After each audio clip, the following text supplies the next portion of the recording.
10 seconds.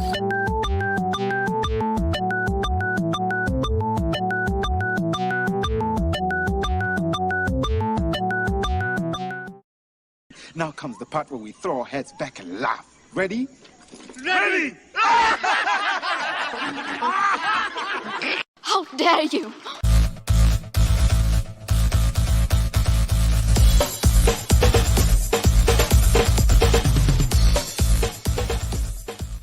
Welcome to Never Mind the Furthermore, your morning dose of creative conversation and coffee with your host, Brian K. Morris, independent publisher, freelance hybrid author, award-winning playwright, Facebook famous YouTuber, and former mortician's assistant. Get ready to start your day off right. And good morning, everyone. How the heck are you? Welcome to the Friday, the January 7th edition of Nevermind the Furthermore. Hope you're having a great morning, and we're going to do some stuff here because some of this is a little bit distracting here, and we're going to turn that off, and there we go. And let's see what else we can do here to make this, since Epiphany is over, there we go. In case you're wondering what this is. We're on the bridge here. Anyway, hope you're having a great Fri-YAY morning. Welcome to Nevermind the Furthermore with myself, Brian K. Morris. And you heard all the stuff I do, and every bit of it is true. There we go. Let's move the coffee pot there. And anyway, I've just got notice of a dementia warning. I think that's for me. So anyway, hope you're on your way to having a great Friday and a great rest of starting a great weekend. There's some bad weather going around there, but we hope you'll dig yourself out and take advantage of whatever's out there in the real world this weekend if you got something going.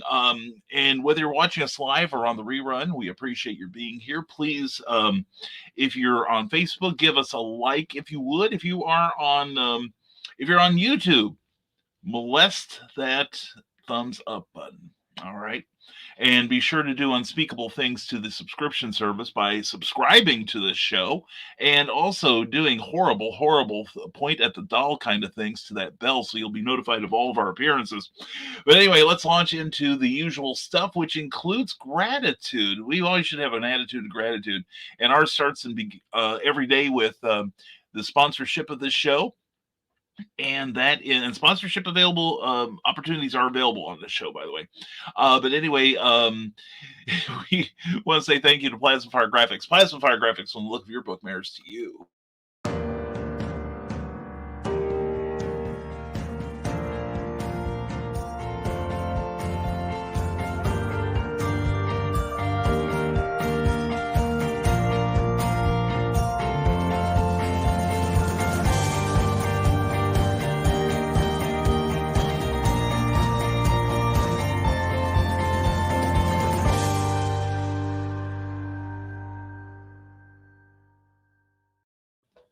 You've gone to a lot of trouble to write the best book you can and to have it edited and make it ready for publication. Well, then the next step is to have a fantastic cover. Jeffrey Hayes, his name, when you mention it in the independent book industry, when you say, hey, I'm working with Jeffrey Hayes, people go, oh, wow. They really do. I've had that happen.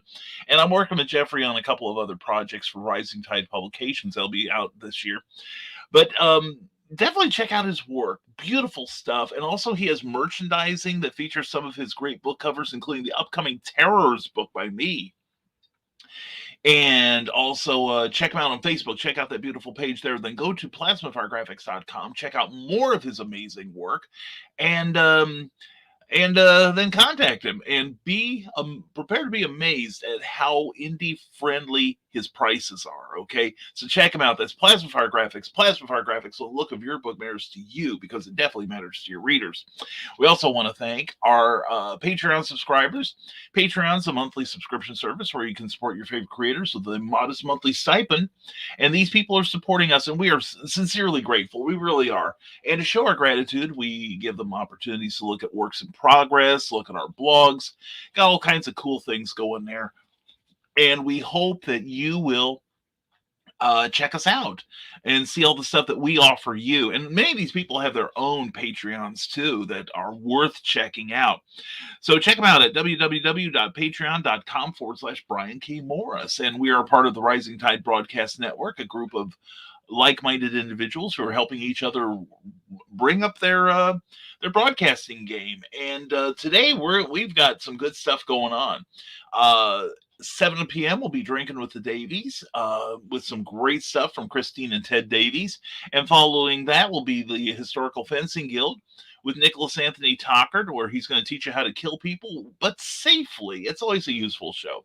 And he's a lot of fun, so you'll definitely dig that. And then tomorrow night, from the Desk of Small Press Publisher at 10 p.m. Eastern, where Joe D. McPhee will talk about comics and all kinds of cool things. And then followed by Stupid O'Clock at 11 p.m. with Joe Dog McKeel and friends for all kinds of great, fun, geeky conversation, followed by Last Man Standing with Dan Hollifield. And I believe we're going to have the return of Comics, Chaos, and Sass on Sunday night with any luck with the beautiful and wonderful Heather Ellen. And we got your entertainment and enlightenment covered 7 days a week, so please check out what we do. Sorry if I'm a little lethargic this morning. I got a real short night last night, but it was fine. We are going to get through today, and I'm not the only one stumbling. There's Donna Carly. Carlene stumbles in, doesn't spill coffee. That's very good, young lady. Mwah, good to see you. And hey, Donna, says Carl Witzman. Hey, Carl. And last night, the Spam Gods got this Stupid O'Clock before I did, so Joe Dog now knows that it's not me that is dragging them from Comic Book Spectrum. Oh man, no, not dragging them from Comic Book Spectrum. Well, Joe has a good theory about the spam bots. I don't think you'll mind me sharing. Before, the spam bots were leaving them in the comments.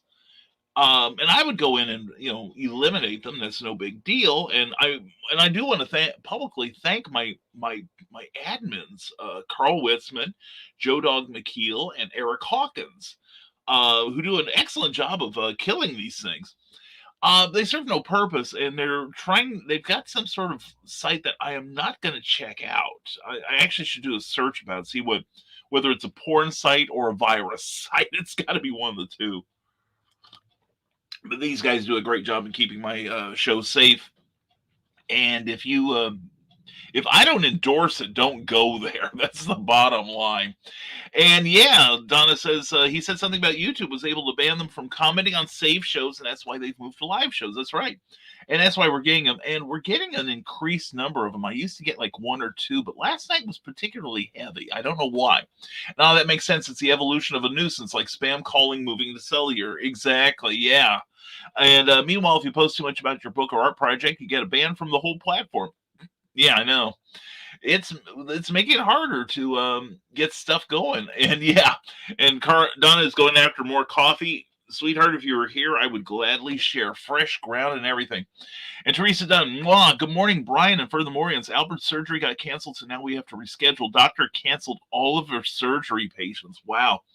Well, any reason? I'm you can send me a DM on this, Teresa. I know we'll talk later about it, but why is there a spike in COVID? Oh, which reminds me, a week from tomorrow was supposed to be, notice the verb tense, was supposed to be SalukiCon at the Southern Illinois University Student Center in Carbondale, Illinois. And unfortunately, I got word yesterday from from the organizer that it will not be happening.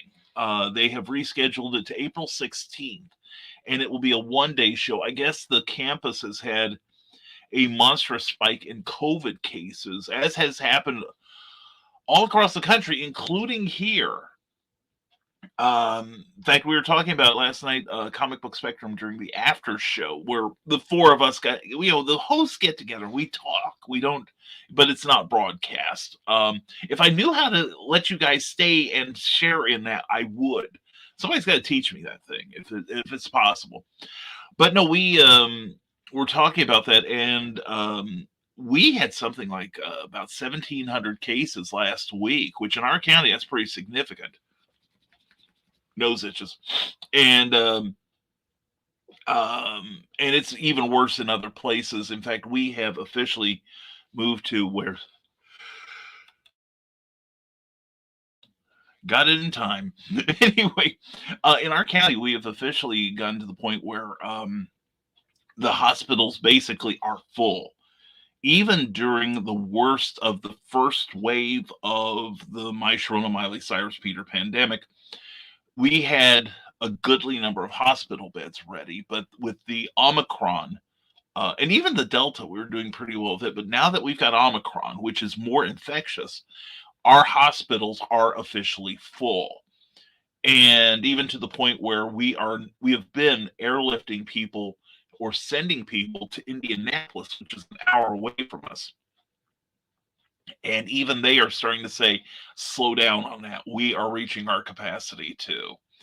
So, and I see my signal's getting a little stronger now. But anyway, so anyway, that's where it is. That's where it's standing here. I wonder if that could be something that's going on in Keokuk, Iowa. So anyway, I'm sorry to hear that. Sorry, the waiting, just like Tom Petty said, the waiting is the hardest part.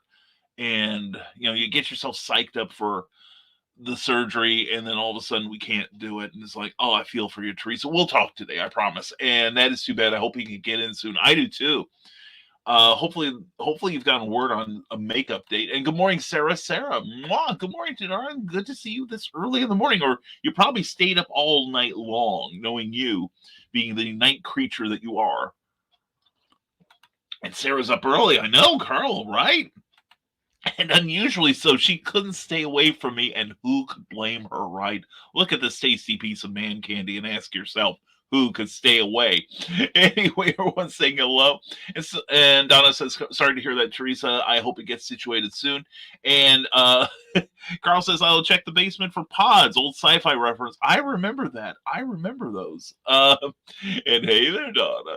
And Michaela had a long list of errands today, so she might be like, okay, well, that's good. I'm glad to know that, and I hope she's doing well. And well, it included getting booze for tonight and tomorrow, so she gets a pass. Okay, she's on a mission from God. So act of morning adulting. Hope they aren't bad errands. And nice, yeah. And don't forget the green room tonight with Uncle Carl on Uncle Carl's Secret Humor Group. I will try to be there for a bit. And I will never understand these folks who run out of booze. You're a writer. You need to get a big stock up. Yeah, we do. We need to go on a booze run soon. I'm thinking that one place we went to north of in the northern part of Georgia, I think would be a good place to start. But no, we're pretty good, well situated on wine at the moment. But we've been going through our hard alcohol. I need some more Dr. McGillicuddy's. I've had the mint, and the spearmint and the butterscotch. Oh my God, that's dessert on ice. And we need to stock up on it. I gotta find the cherry. I understand the cherry is a blast. And I've got some frosty cans of Coke just waiting for their injection.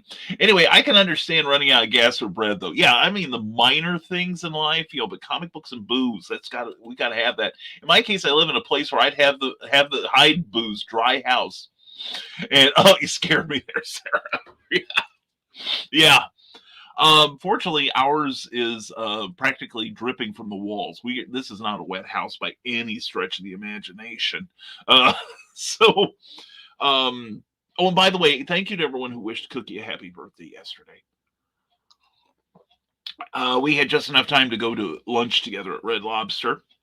Her request, had a splendid meal, and then came home and engaged in the folderol of every day. So such is the fun of the married life. But no, she said she had a good birthday. She was happy. It's one of those things where we're at the point in life where we don't really buy each other gifts anymore, but we might take each other to dinner.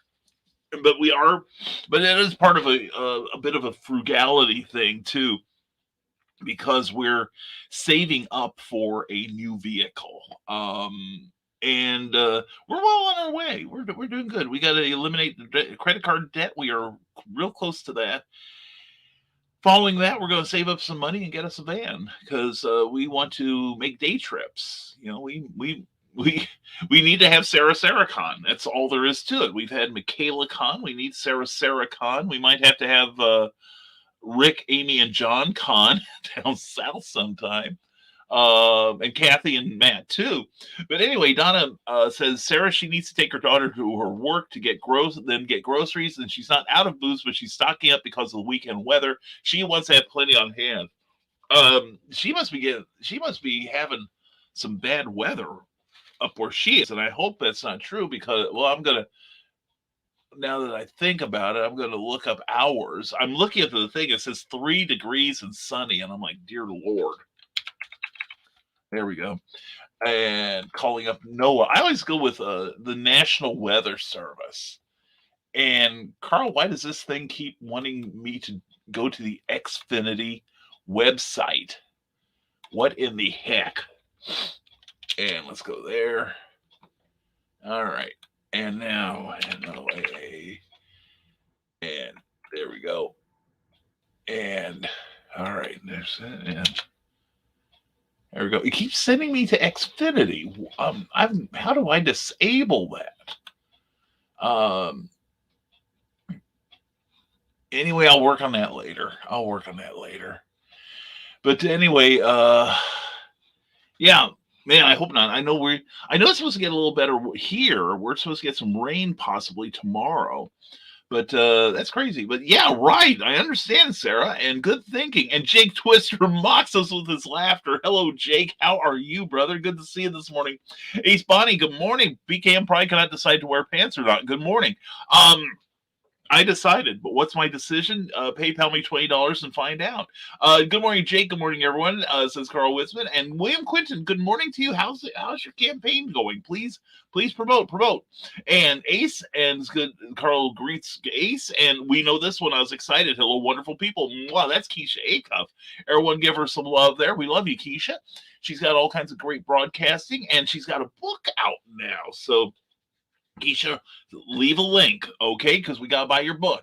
And good morning to Rick Bradley. Good to see you, superstar. Hope you're having a great morning so far. And cool on the bridge. Yeah.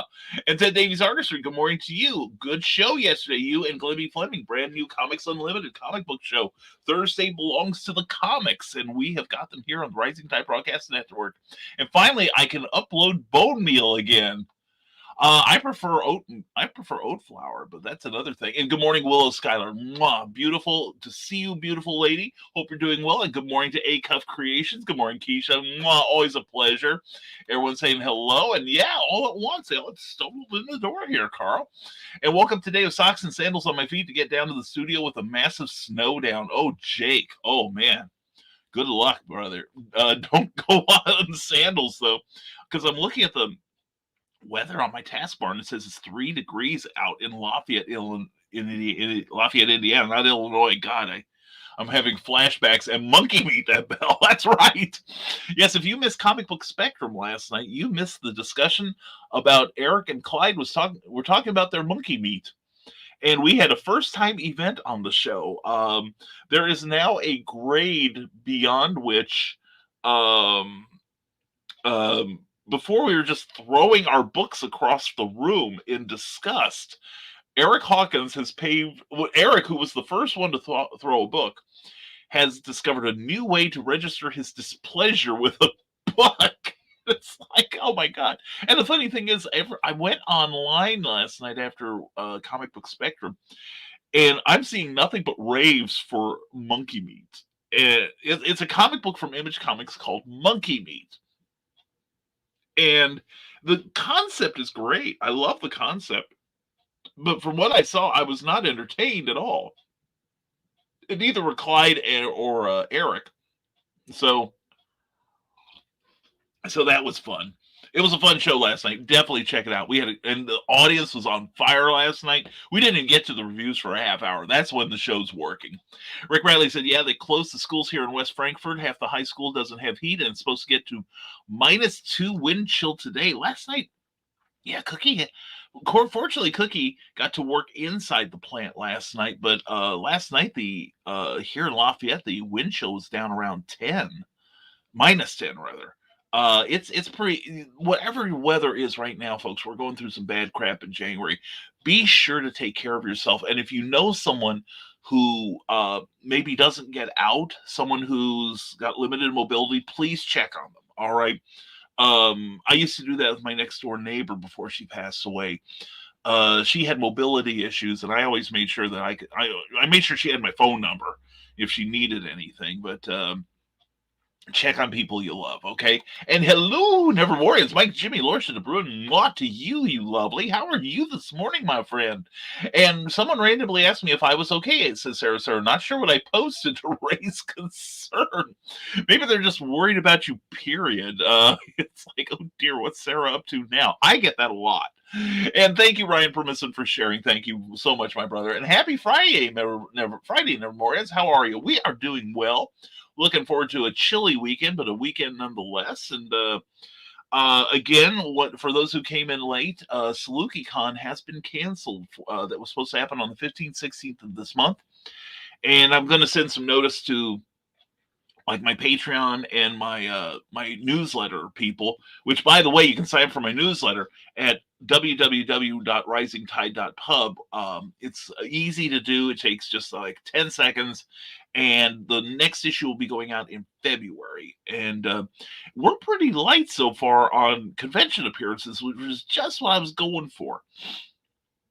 I've got a couple shows that I'm following up on to see if we're going to have them this year, but right now, it's starting to look like, thanks to the Omicron, 2022 is looking like early 2021. So, such as that is. Anyway, subscribe to the Nerd Culture channel for great nerdy content. Ryan Permisson curates that. He's wonderful. And speaking of wonderful, there's Amy Hale. Mwah, good morning to all. Amy, I trust you got the word about SalukieCon being canceled till April 16th, I think it is. So, I'm trying to keep the troublemakers out of there, I'm telling you. So anyway, Amy Hill, she's wonderful. In fact, I got to do something here. So let's talk about Amy Hill for a second. In fact, let's let this wonderful ad do the talking for her.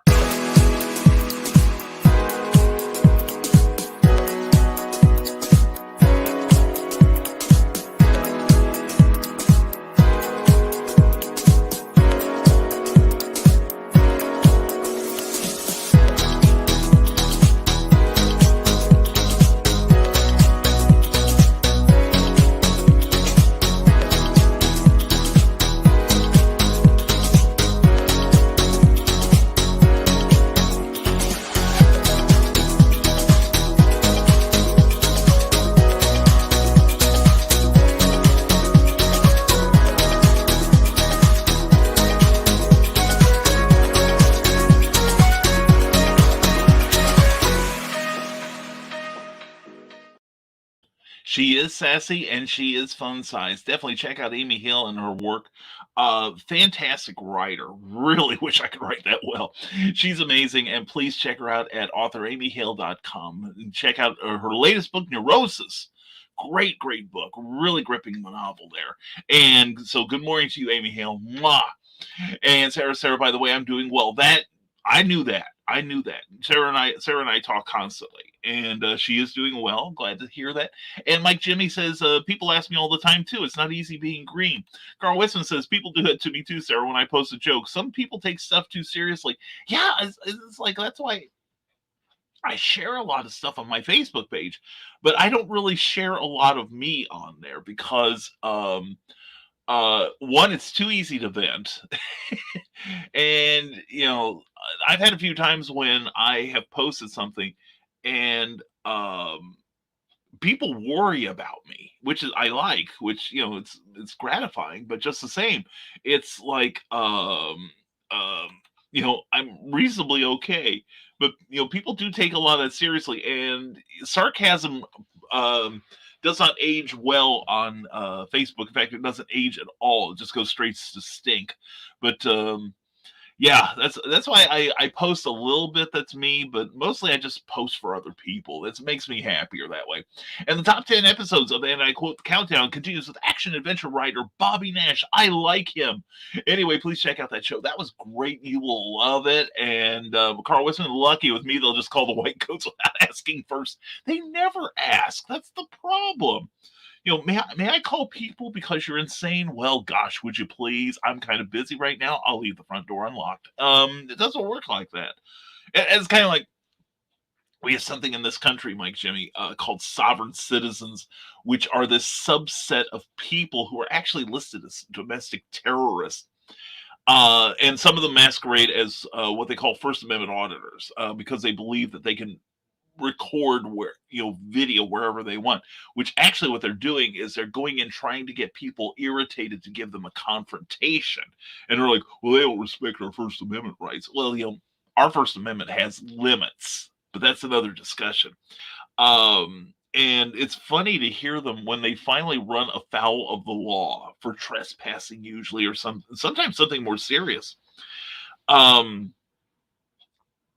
anyway, the thing is, they get the reaction, and then they start yelling, "I do not give consent. I do not give consent for you to search me, and I do not give consent for you to put the handcuffs on me." And I've seen several cops was like, "Okay, you're going to jail," and so they swing them around, put their hands behind their back, and the idiot starts screaming, "I do not consent," and a couple of cops have said, "I do not care."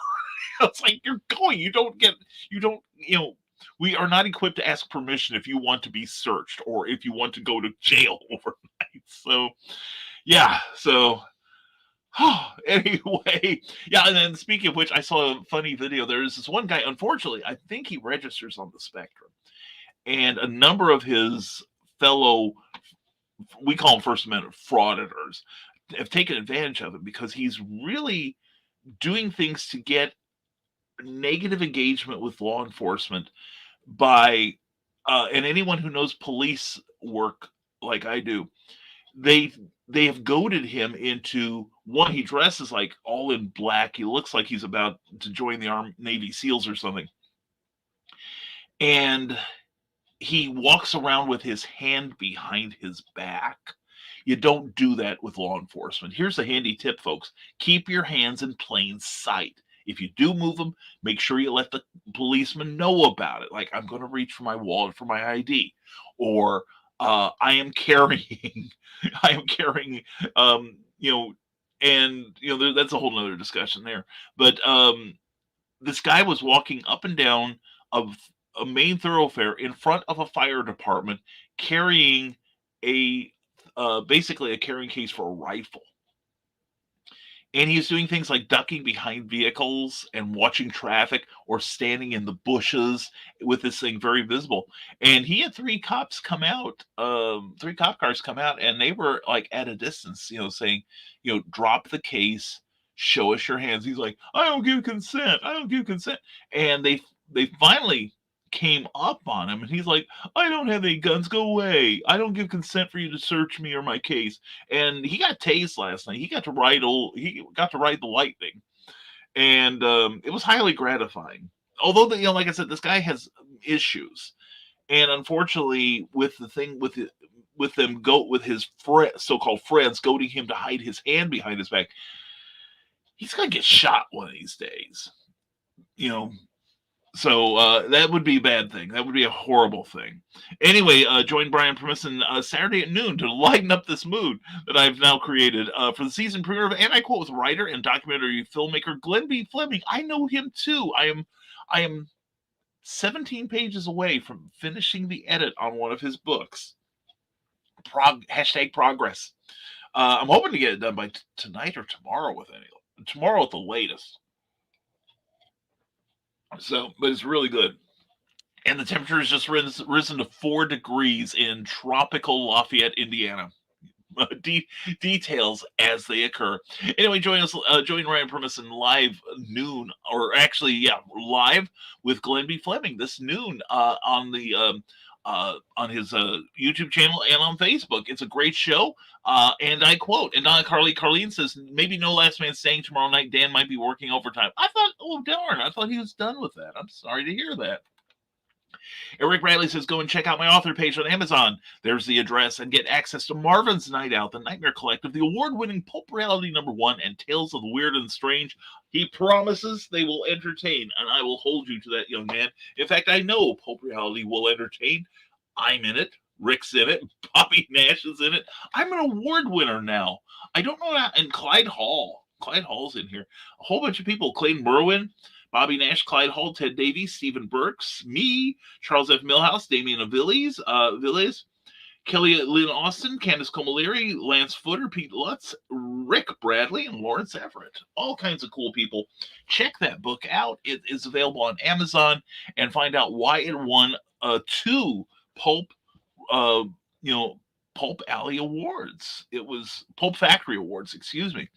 And I anticipate with 2 more volumes out, I think 2 and 3 is going to get some more awards too. Hopefully 2, because I'm in that one too. Anyway. But check out the work of Rick Bradley. He's really good. He seriously is. He's a good writer. In fact, I reread Nightmare Collective last week, and it's like, yeah, still a good story, Rick. And as long as they say, "Are you okay?" in a nice voice, when they say it accusingly, you have to wonder, asked Carl Woodson. Carl's a former counselor. He should know. Sarah says, I wonder if that's what happened. The only thing I can think of is the positive bridge burning coloring book posts I made. Who knows? I thought that was hilarious. That it was something to the extent of I used the light from the bridge as I'm burning to light my way forward, and I like that. I've been saying for a couple of years now that I've gotten used to the smell of burning bridges. So I thought that was super, Sarah. I really did. And Ryan Permisson says, hey, if you want to be like Bobby Nash or me or Amy Hale or Carl Witzman, you can be a guest on that. I quote, they are live Saturdays, but they can pre-record. And if you want to check out, reserve yourself a date, go to calendly.com and sign yourself up. It's a good show. I've had a good time on there. Ryan's a terrific interviewer, and it's good exposure for your work. And there he is, the monkey meat man himself. Morning peeps. Happy post monkey meat day. If you do it right, Eric, every day is monkey meat day. Folks, if you have not watched Comic Book Spectrum last night, even if you don't read comic books, it's a fun show. And we had a good time last night. It was one of the better episodes late, and we have good episodes every week, but this was a lot of fun. And if you want me to be a guest on your show, let me know by a DM. That's right. Have Ryan on your show. Ryan's got a lot of stuff going on. And he's an intelligent, vibrant young man who will add a lot to your show. So please have him on. And I counted 11 spam bots last night. I think, that number doesn't surprise me. I'm thinking you're pretty close on that. Yeah, they were coming in hot and heavy last night. And I have no idea what that site is. I got to write that down, and we may want to take one live, Carl, so we can interrogate him. You know what I'm saying? And my studio has just been initiated. There's ink all over the floor. Oops. Oh, congratulations. Yeah, that old India stuff is really hard to clean up. Oh, man. I about said ask the British. But anyway, no. Good thing I didn't. But no, oh, man. Oh. I'm sorry to hear that. That hurts. Hope it didn't hit any artwork. And hashtag monkey meat. Yeah, let's show off your monkey meat today. Show it with someone you love. And bring Cookie home. Thank you, Ryan. We are working on that, brother. We are working on that every day. Getting closer. And just booked a few more future guests. The new year is off to a productive start. Excellent. So is ours. And we've got, that's the thing. Okay, there it is. Okay, I gotta write that down. I just want to check out what the site is, and here we go. Okay, and I am not going to say it. And I notice they're messing with the capitalizations to try to get around any sort of antidote to those idiots. So anyway, we got that. Go ahead and kill them, Carl. It's yours, all yours. And sorry, we did not mean to put that on there. And saw a few of those last night, Carl. Weird. And what is the first I've heard of SalukiCon getting canceled? Yeah, I got contacted by Nathan last night. So I'm sure he will get to everyone, but yeah, he told me that they were canceling, and we've the Covbot 19 on this show. Yeah, no kidding. Damn Russians, just subscribe, Russia. Subscribe and hit that bell and do unspeakable commie bedwetter things to that bell so you're notified of all of our appearances. And hospitals are full here as well. My friend passed away waiting for a bed 2 weeks ago. Oh, Keisha, I'm so sorry to hear that. Oh my God. May all the memories be golden, sweetheart. Oh my God. Yeah. I think, unfortunately, we've gotten to the point now where we've had a lot of people who know someone who has passed away, and oh, it hurts. It hurts so bad. And check out my books at authoramyhale.com. Hashtag bring Amy home. I'm already complaining to leave the job that I don't start till Monday. Good for you. Good for you. And you know what, Amy? I realized something last week, that I am coming up on the 10th anniversary of my firing from the American Water, Illinois American Water. And notice the big smile on my face. You know, and it's funny, I went back about a year later, no, it's actually a couple years later, because just after I left, they built a brand, or actually they took over a building and refurbished it to be the new offices. They were down on the south end of Champaign, you know, practically walk out of our parking lot. We're in Savoy. And they moved us to the industrial park in Champaign, just off of I-74 and Lincoln Avenue. And it's like way back in the boonies. It's like the back end of this lot. It's actually so far out of the way, there's no bus service. Whereas where we were at before, we could take in walk-in payments because the bus let out right across the street. This thing, the bus doesn't, at least at the time, buses didn't go anywhere near where the office was. But everybody wants you to pay your bills online anyway. So, but they took me I got a tour of the new digs, and there were still some people I knew. There had been quite a bit of attrition. And even after I left, and each and every one, even people that didn't like me that much, they were like, oh my God, you don't know how fortunate you are not to be here anymore, because, the workload increased, but the help didn't. And a number of people found out how much I was covering. So that was gratifying. My motto used to be at the place, I'm not going to tell you what I do, but when I stop doing it, you'll notice. And sure enough, they did. And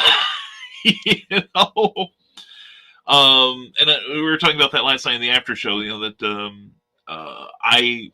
they set me up with a reemployment agency. And one of the first things they taught me was, if your former employer asks you back, renegotiate your deal. And I wasn't looking to get a better deal, because I've heard people who do come back with, like Eric was telling me last night, that he came back with a pay raise. I told him I'm not looking for a pay raise. I just don't want to lose ground. I don't want to lose my vacation time I've built up, and I don't want to lose my, and benefits. Starting up benefits, I understand that's a process that's negotiable, but I don't want to lose my I don't want to lose my pay level, and I don't want to lose my vacation level either, because I'd worked up to something like 4 weeks of vacation. I was on the verge of 5, and it's like, even I was saying, that's too much vacation. That's nuts. How does anything get done around here? Which it didn't, which is why I wound up doing so much. But anyway, well, that's the thing. Once you've been your own boss for a while, it's tough to go back to work for somebody else. Now, I've never known that, because I've worked for Cookie from day one. So anyway, we got to get Amy out of there too.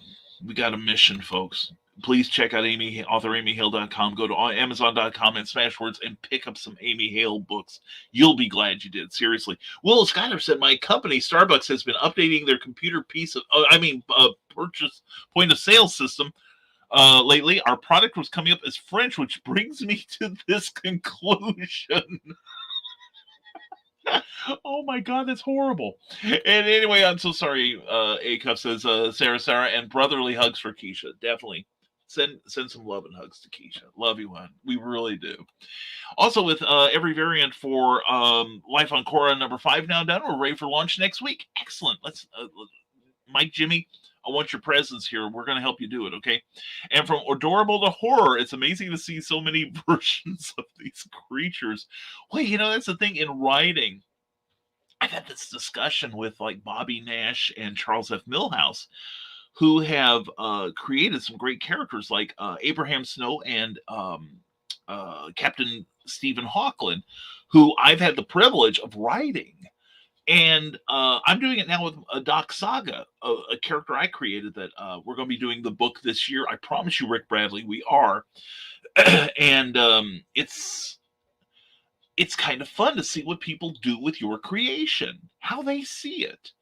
Um, and one of the books I'm writing is again for someone else. I'm going to be doing a book for Flinch Books about one of their characters, and that's always fun.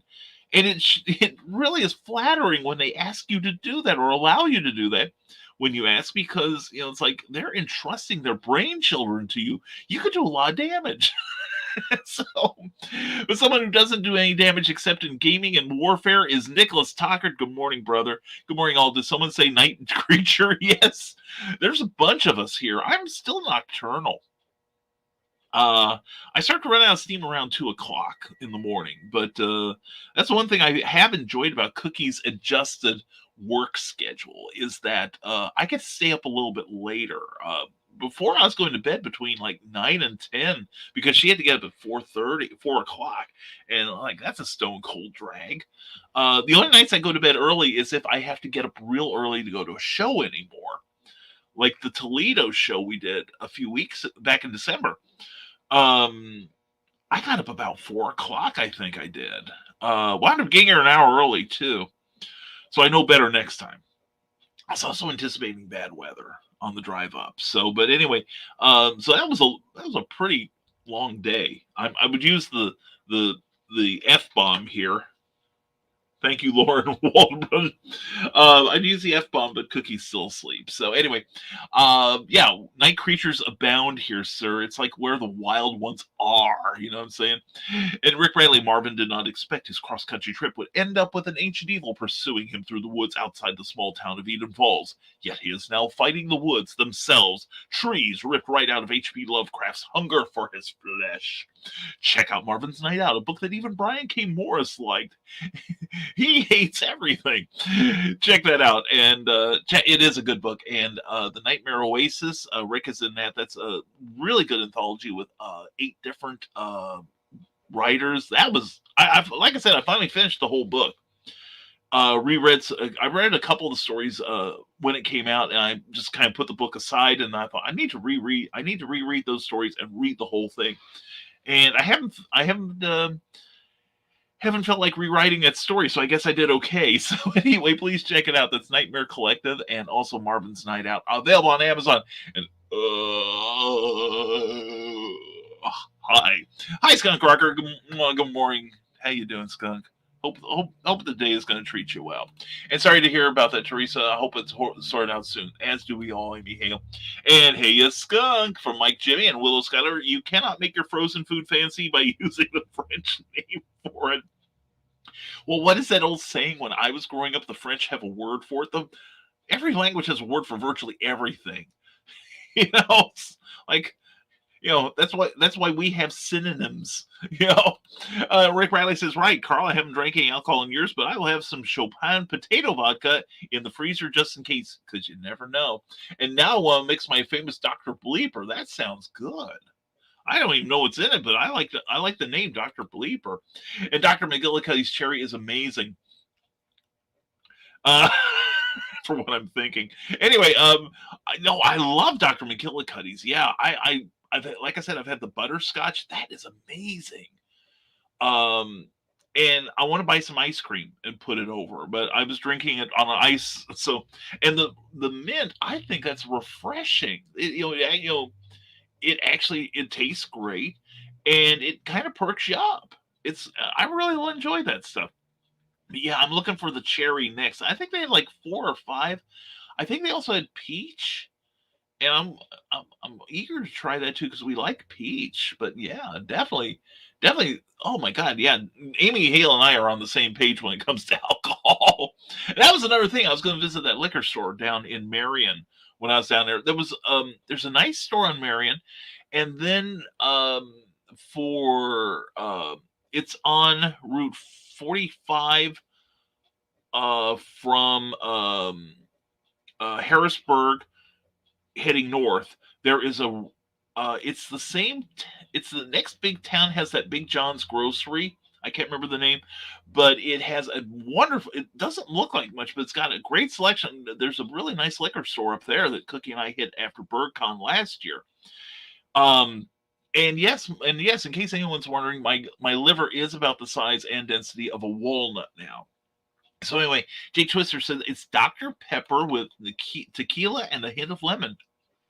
That sounds really good, Jake. Oh man, that sounds super. Um, was it a friend of mine, Steve Ellis, who you see sometimes in the green room, Uncle Carl's green room? He introduced me to Dr. Pepper and dark creme de cacao, and that stuff is diabetes in a cup, but it tastes good. If you like a really sugary drink, that's the one. I had that one night, and that was the night I was mixing my drinks and had my very first hangover. Visiting a friend of mine at Illinois State University, actually visiting Steve and his roommate, both of whom are good friends of mine. And I woke up the next day and man, I'd have to die to felt better. And Skunk made it. Yes, yes. And I somehow missed that happy birthday cookie. Thank you, Amy. Thank you. She says she had a good birthday, although she had to work. So, and happy belated birthday cookie. I will pass on your greetings. Thank you, Willow. Thank you, Amy. And oh, happy belated birthday. Thank you, Sarah. And thank you, Nicholas. Appreciate that. And food is the best gift anyway. Yeah, we went to, we hadn't been to Red Lobster in quite some time. And she expressed a desire. And I'm like, I'm on board with this. So we went there and we had a wonderful meal. Andrea always requests Red Lobster for her birthday as well, says Rick Bradley. Tell Cookie I wish her a happy belated birthday. Thank you. And then give her a big hug from me. I will do that. I will do better than that. I will let your grown-up mind wander and say, this is from Rick. Anyway, Sarah. Yes, for Sarah Khan, I have gifts to give. The gift you give, honey, is you being there. That'll be the best one of all. And we'll make it happen. We gotta plan something for the South, too. We get Sarah Khan, then we got to get Kathy and Matthew Jackson and Amy and John Hale in on this, too. And it's supposed to be sleeting and icy in the morning, warming up to cold rain by 3 or 4 p.m. Ew. Keep that crap in Danville, okay? Don't bring it to Lafayette. Although I don't know what it is. Maybe it's the Wabash River or something, but we're pretty much in a straight line from you. Or the weather seems to, if it goes a little bit northeast, it hits us. But we've been extraordinarily lucky here in Lafayette the last couple of years, especially. It's gotten cold, no huge snow. And, but hopefully, we can hide out, though. Xfinity is everywhere. It's everywhere. Well, that's our usual carrier here in Lafayette, but I've got the thing where it wants to access your account email online news from my Xfinity. I will figure out a way to get rid of it, Carl. So anyway, and StreamYard link to talk with you. Le Box du Gio. We don't do that here. I am selfish, and I demand that the star be shining brightly on me. And yeah, we got another one, Jake. Thank you, Jake. Go get him, Carl. But anyway, no, we generally don't have a lot of celebrities, and if we do, it's often people that we've invited because we've vetted them. So unless I know you, but anyway, just doesn't work like that. And there's the bots, Carl to the rescue. Go. He's our champion. And Laboxio, this is a closed show, but Brian does do interviews if you want to schedule one with him. Sometimes I do. My audience has made it abundantly clear that they prefer this format for Nevermind the Furthermore. We have been talking. I don't know if I'm going to have it back in January or not, but I do want to start doing Clever Title Pending again. And based on some feedback I've gotten, I've solicited some feedback on it, and one, this is terrible for people promoting. Although that for a while it's becoming Kickstarter Central.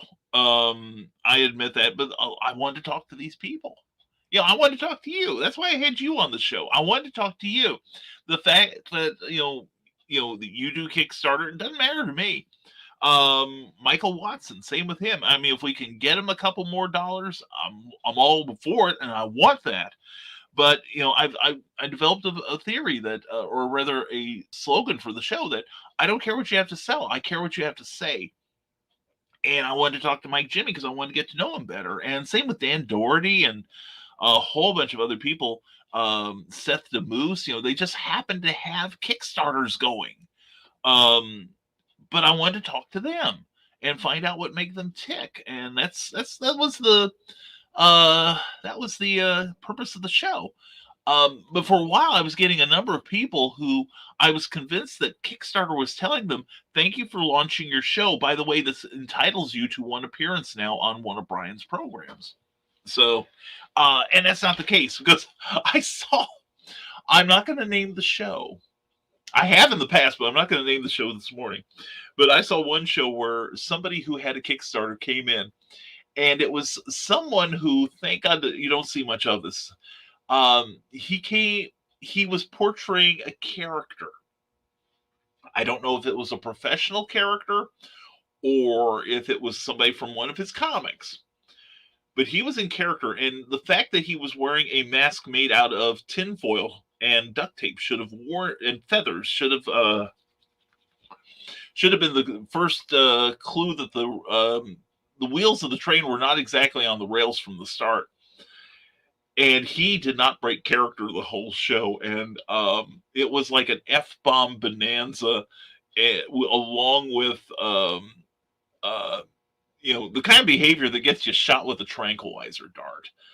And I felt bad for the interviewer trying to keep this person wrangled. And from that moment on, it's like, no, I'm vetting everyone. I'm vetting everyone. And I'll watch people on other shows to see if I want them on. And some people are, I don't have them on because they're terrible broadcasters. You notice that when I do look at the camera, I'm looking at you guys, right? I've seen people, with their cameras literally on their groins, looking up, or they'll have this light shine behind them.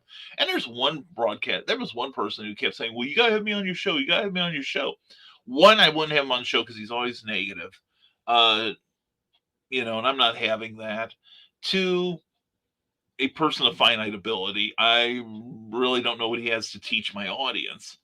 And secondly, he usually likes to broadcast in his living room with the light from the window shining directly behind him, so he looks like he's in witness protection. And he slouches and mumbles, and it's like terrible broadcasting. I wanted people that had something to say to my audience, something that my people watching could, take notes, even if it wasn't in their field. And a lot of these people were my friends or became my friends, and I like that. And I do miss that aspect of it. So when we bring Clever Title Pending back, it's going to be more panels, talking about creativity, and of course we're going to be visiting imposter syndrome again. But when I get that started, I will be reaching out to some people. And Mike, Jimmy, don't be surprised. But some people we will have on the morning show simply because I love them and I love having them out. Kara Nicole has an invitation. I told her anytime the problem is she's in Arizona. So like when I'm doing this show, it's like, o'clock there. And, she does not by habit get up that early. So I understand this. And so when she's available, I appreciate the hell out of her. But no, we're going to have some guests. And again, like I said, we'll have some guests on the show, but it's mostly because people like them. Mike Jimmy would be on this show.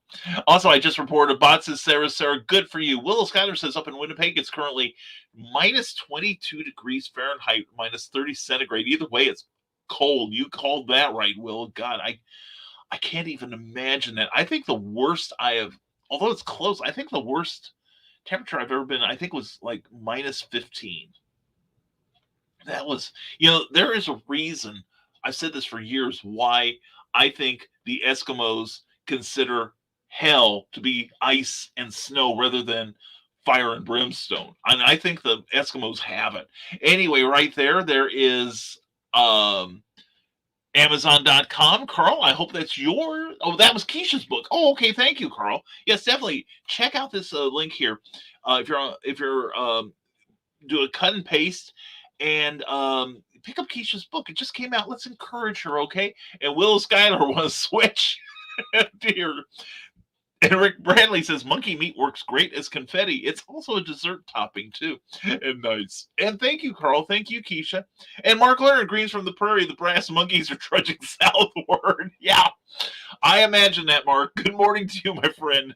Good to talk to you again. yeah, today's the day, one of those days where I'm going out to pick up the mail. I'm going out to say goodbye to Cookie as she drives to work.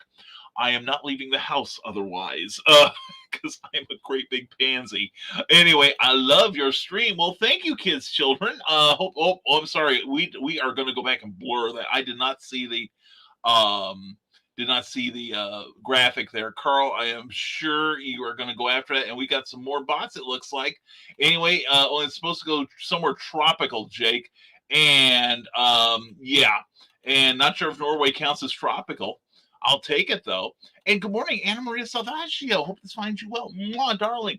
How are you? Hope you are doing well. Anna Maria and her family have been she's been feeling poorly. I hope you're feeling better, hon. I really do. Worry about you and Val and the family. So give us a health update. And R&D Gaming, says Rick Bradley, the show where we talk about gaming from the point of view of an old school gamer and the view of a younger gamer and see how those views differ. Come join author Rick Bradley and his son Donovan as they discuss gaming throughout the years. Come ask any and all questions about the topic, and let's have some fun exploring the huge world of gaming. Coming soon to the Rising Tide Broadcast Network. Willow Schuyler says, I live in the middle of Canada. I feel our winters could be fairly comparable to your worst winters there. I think even your mild winters have us beat, okay? Seriously. And Ted Davies Artistry promotes now, says, see you tonight on Drink with the Davies. Too easy. Jack Daniels mixers. After that bot I just got, the honey hole and the angry balls, and they're going to be mixing it with a side of monkey meat. Be there and watch the mixing mayhem with Chris and Ted and see how close Ted can come to death. Anyway, sorry I don't recognize the name either. And Joseph Morning, what going on, man? Going nuts, man. We're having a great Friday. How are you, Joseph? Joseph is a broadcaster too. Check out his broadcasts on Facebook. Good to have you here. Beautiful covers. Oh yeah. And Opu, I nearly banned Ted accidentally when I saw that post. Yeah. Well, that's what he gets. Garland's the whole show last night about monkey meat should have been censored. I'm sorry. When you bring out a comic book called Monkey Meat, you have to set yourself up for teasing. Anyway, yeah. Monkey Meat and honey holes and angry balls. Sarah, this show has gone. We don't even know where the rails are now. Jake Twister says, well, Skylar, a couple of altitudes further up, and it'd be around 20, minus 22. It's minus 10 there. Eek. And not only is Amy Hale an amazing author, says Rick Bradley, who has won herself, she is an amazing person. I will vouch for that. She and John are two of my favorite people. Go grab all of her books, definitely. And Nick Tucker says, I often check on people because not jesting, it's too easy to lose, folks. Yeah, especially right now. Seriously. So I've been checking on people too. And Amy Hale, thank you. We love you guys too. We love you, Amy, and we hope. Please check out the work of Amy Hale. She is such a great writer. I look at her and I look at her book. I read her books and I'm like, why am I doing this? Why am I even trying? So she's fantastic. And Willow Schuyler says that sounds like it's more livable than what we get here in my city. Jake, Toronto shuts down when they see minus 15 centigrade weather. We are a hardy breed here in Winnipeg. Yeah, I do follow. He's from Montreal though. And he was doing some live on the street broadcast back when Canada was having, I think it was all of Canada, but maybe just Montreal, had the COVID rule that you could not go out at night unless it was to walk your dog. And the law was written so strangely that somebody got arrested for walking their cat. Said, nah, dog, we gotta arrest you. So, yeah, I don't know. And Nevermorians is a terrorist cell. What are you going to do? Kill me with jokes? That's right. You will die with laughter. Democratic swine, you. No, it's in America, the Federal Bureau of Investigation, which is one of our chief domestic law enforcement organizations, has ruled that sovereign citizens, the mentally handicapped that I mentioned earlier, are literally a terrorist group because they divert attention of the police, because they have this script that they keep running through, like, am I being detained? Am I being arrested? What cause do you have to stop me? Am I being arrested? Am I being detained? It's this whole litany of they've got a script. The thing is, people are learning how to deal with them. In fact, I heard, I don't remember what the organization was, but they sent a, I want to say it was the U.S. Post Office, said basically, don't engage with them. Don't give them anything to film. Just simply, if they are annoying, call the police and have them trespassed. And in this country, being trespassed means, um, depending on the community, that you call the police. The police then tell the person you are being trespassed, and sometimes there's a form involved, um, and sometimes there is just an oral warning. But they say you were trespassed, you're not to come back to this place. And then if they go back later, whether it's 5 minutes later or a year later, whatever, the people in charge of that place can call the police, and then that person will be arrested for breaking the trespass. So that's how that works. Anyway, BCAM is going down the frauditors rabbit hole. Don't make me come in there. Yeah, I know. Yeah, that's been a kind of an obsession for the last 3 years. I just learned about them.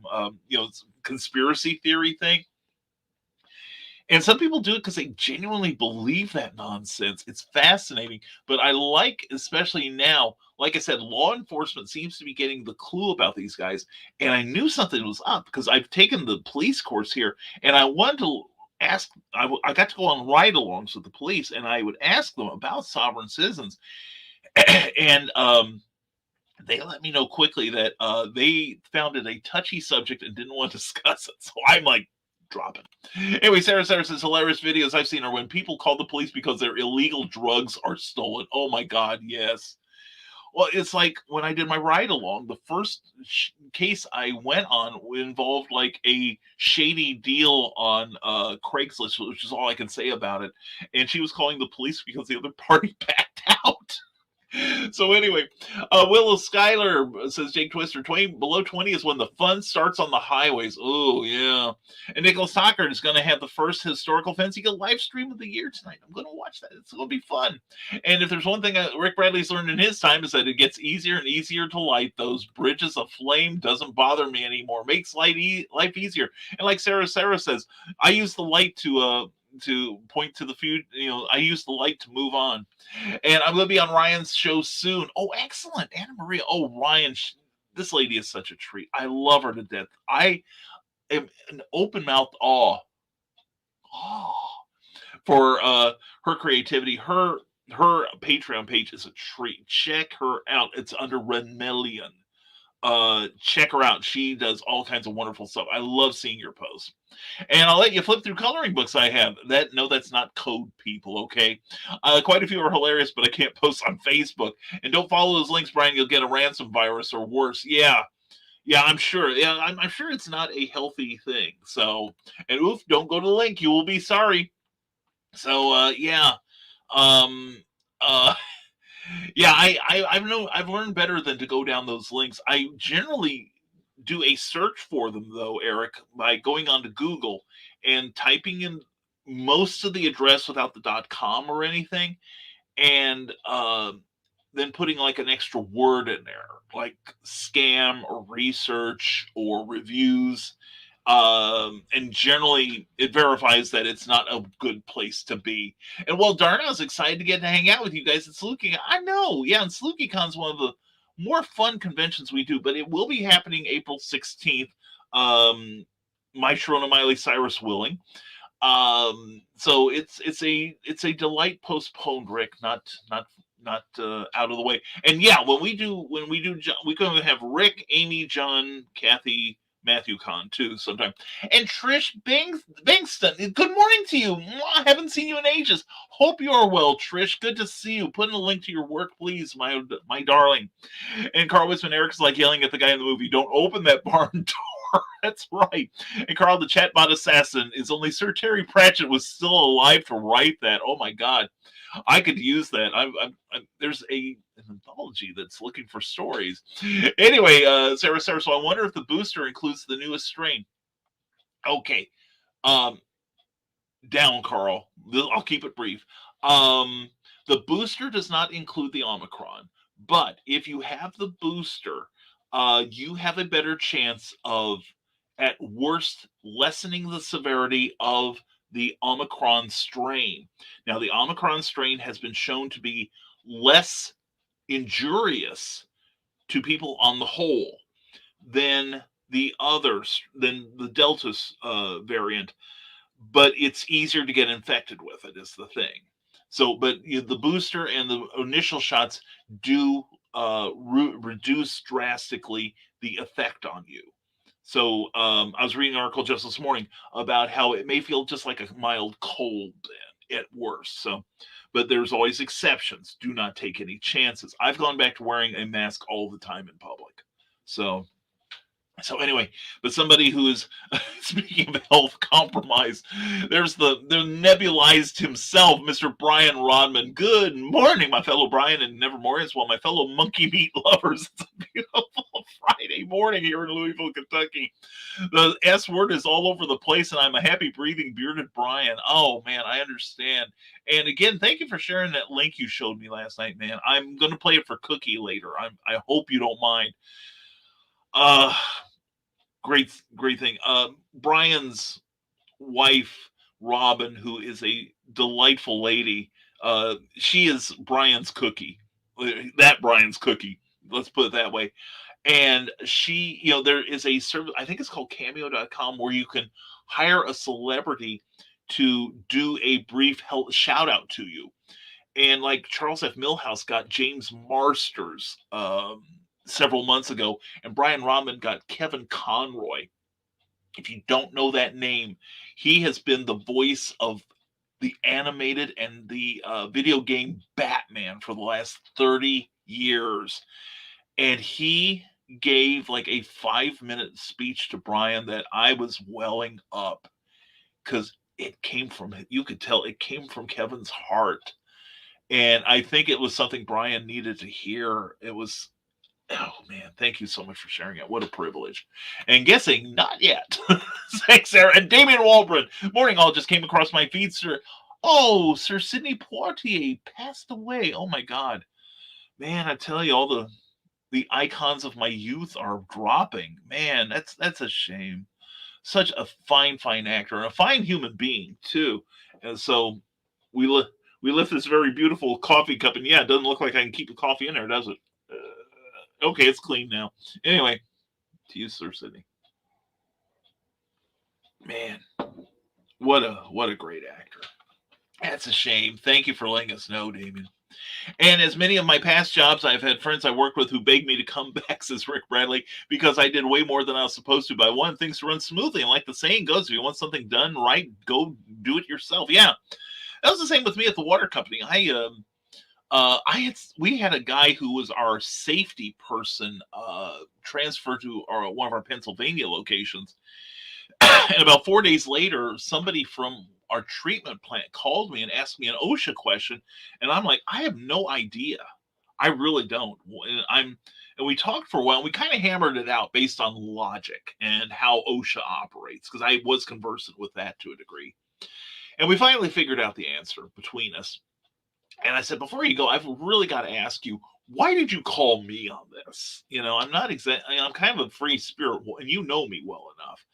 And he said, well, I figure whenever somebody quits or leaves around here, you usually pick up everything they do. And I said, okay, that's valid. That's sad to say, that's valid.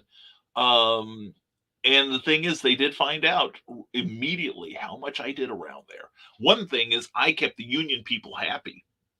Our office was not union, but of course, our pipe fitters were. And I was so gratified. I mean, I was genuinely touched. There were people crying when I left. When they missed me, it's like, oh crap, we're gonna have to do his work now. But no. And I had people like calling up the line saying, "Get him back here now." But every Friday morning, I was fired on a Thursday. And the next morning, our district manager would go out to our production plant, which is where the pipe fitters and the water quality people worked. And he broke the news that I was going. 2 of the union guys ran from the back of the room to the district manager's face, and I was told they got this close to his face and started screaming. I mean, bellowing that he was to get on the phone and bring me back immediately. And they were not being nice. They called him everything but his name. They went straight from 0 to 12 letters, if you know what I mean.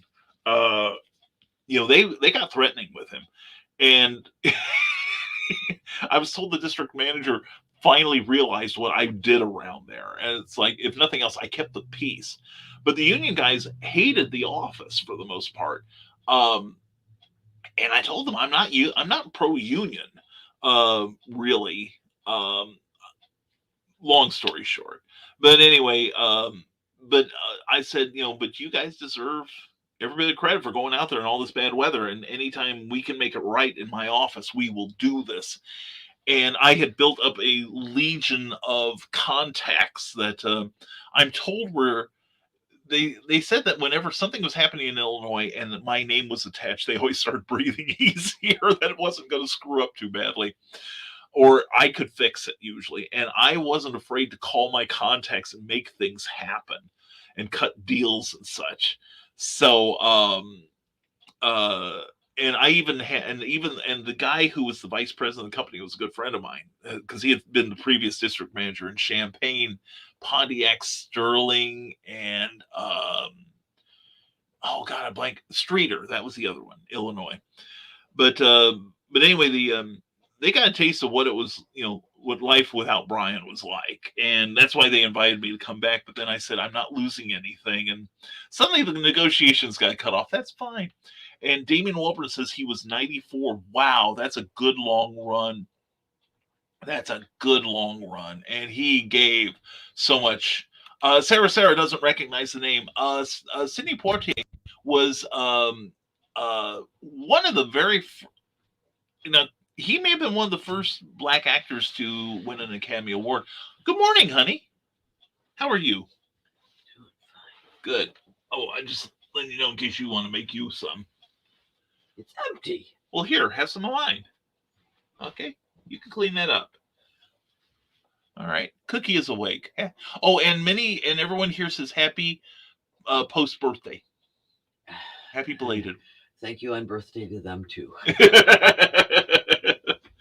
Oh, but you dined well yesterday.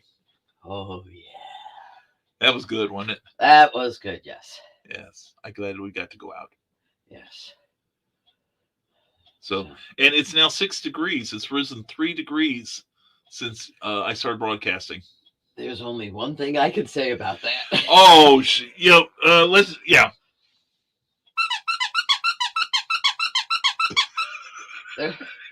I did take a look at the thermometer, and it's going to be when I'm going to work. Yes. It's going to be as warm as it started out yesterday and then got worse. But today it's at least going to be the same temperature. Oh, congratulations. Well, it's better than the temperature right now.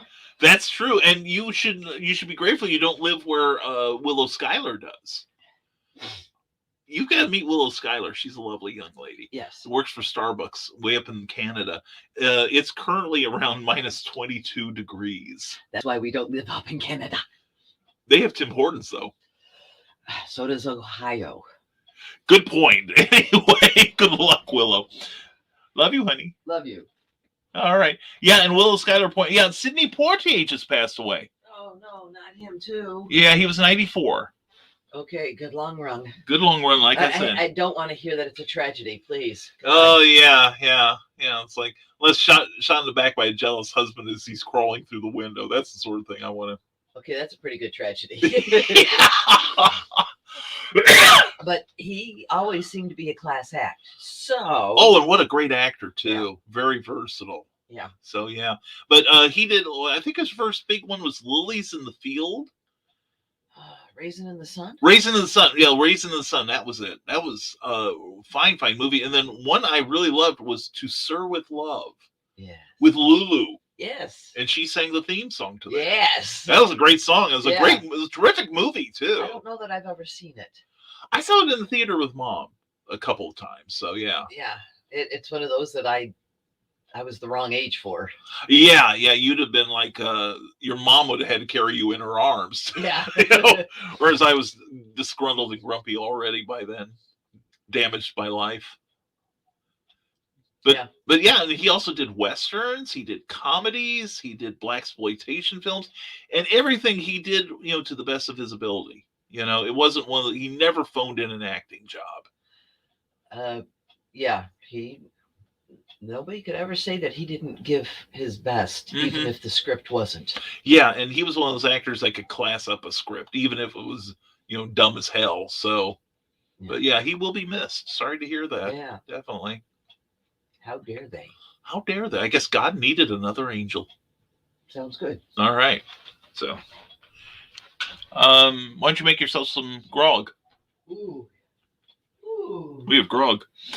Coffee grog. So anyway. Yeah, okay, fine. Be that. Just bring some to me. That's all I ask. And Willow Schuyler says Damien beat me to it. 2022's first celebrity death and long life. Awesome. Yeah, but as you heard, he had a good long life and a terrific career. So they don't knight just anyone, And Eric Hawkins mocks Carl with the laughter. And okay, we hope we brought you up to speed on him, Sarah. Check out his IM Internet Movie Database page. You will be impressed. Brian Rodman says, I got Memoirs of the Morbid in the mail this week. Excited to dive into it this weekend. Excellent. Yes, Grant Lankard put out a very good book. I haven't read it all yet. I haven't taken the time. I'm very pleased with my story in there, though. I was very happy. It turned out, and Claudio did a super job on the art. And Rick Bradley says, I was crazy nervous writing that Doc Saga story. I wanted to make it good and hope I still had the spirit of the character. And even though I was nervous, it was still pretty exciting. You did a great job, and we are going to get that out this year. I promise you. And check out his Wikipedia, Sarah. You'll be surprised how much he's done that you've seen. Yeah, and like I said, To Serve With Love is a terrific movie. It is about think of Welcome Back Kotter or Head of the Class on TV, but serious and taking place in downtown, not downtown, I should say, but one of the poorer sections of London. He, like I said, powerful actor. Eric Hawkins, next week on Nevermind the Furthermore, join us for Brian's ransomware fundraiser. Well, I've got some crypto. I could pay for it already. And a movie and a TV star, Sarah. Check them out on IMDb, definitely. And hey, if you ever think of something in the Life on Cora world, Brian, you'll always have my consent on right. Well, thank you, Mike, Jimmy. That I'm sincerely honored. Thank you very much. I will definitely keep you in mind. Maybe I can do something for you, or anyone here for that matter. Well, you better be careful about that offer, Mike. I'm telling you. Have you seen this crowd? Oh, I'm telling you. Anyway, there are people, so yeah, you'll get some good stuff. And oh man, Sidney was a leader in the industry. He broke the barrier for many black roles. Yeah, he was a trailblazer. He seriously was. And Grant Lankard's in time to hear the compliment. I hope. Good morning to you. Sorry I'm late. I was running errands. Well, it's good to see you, Grant. Hope you're doing well. And Brian Robin says, I'm training on something new this morning in the tech shop, so I'll be in and out.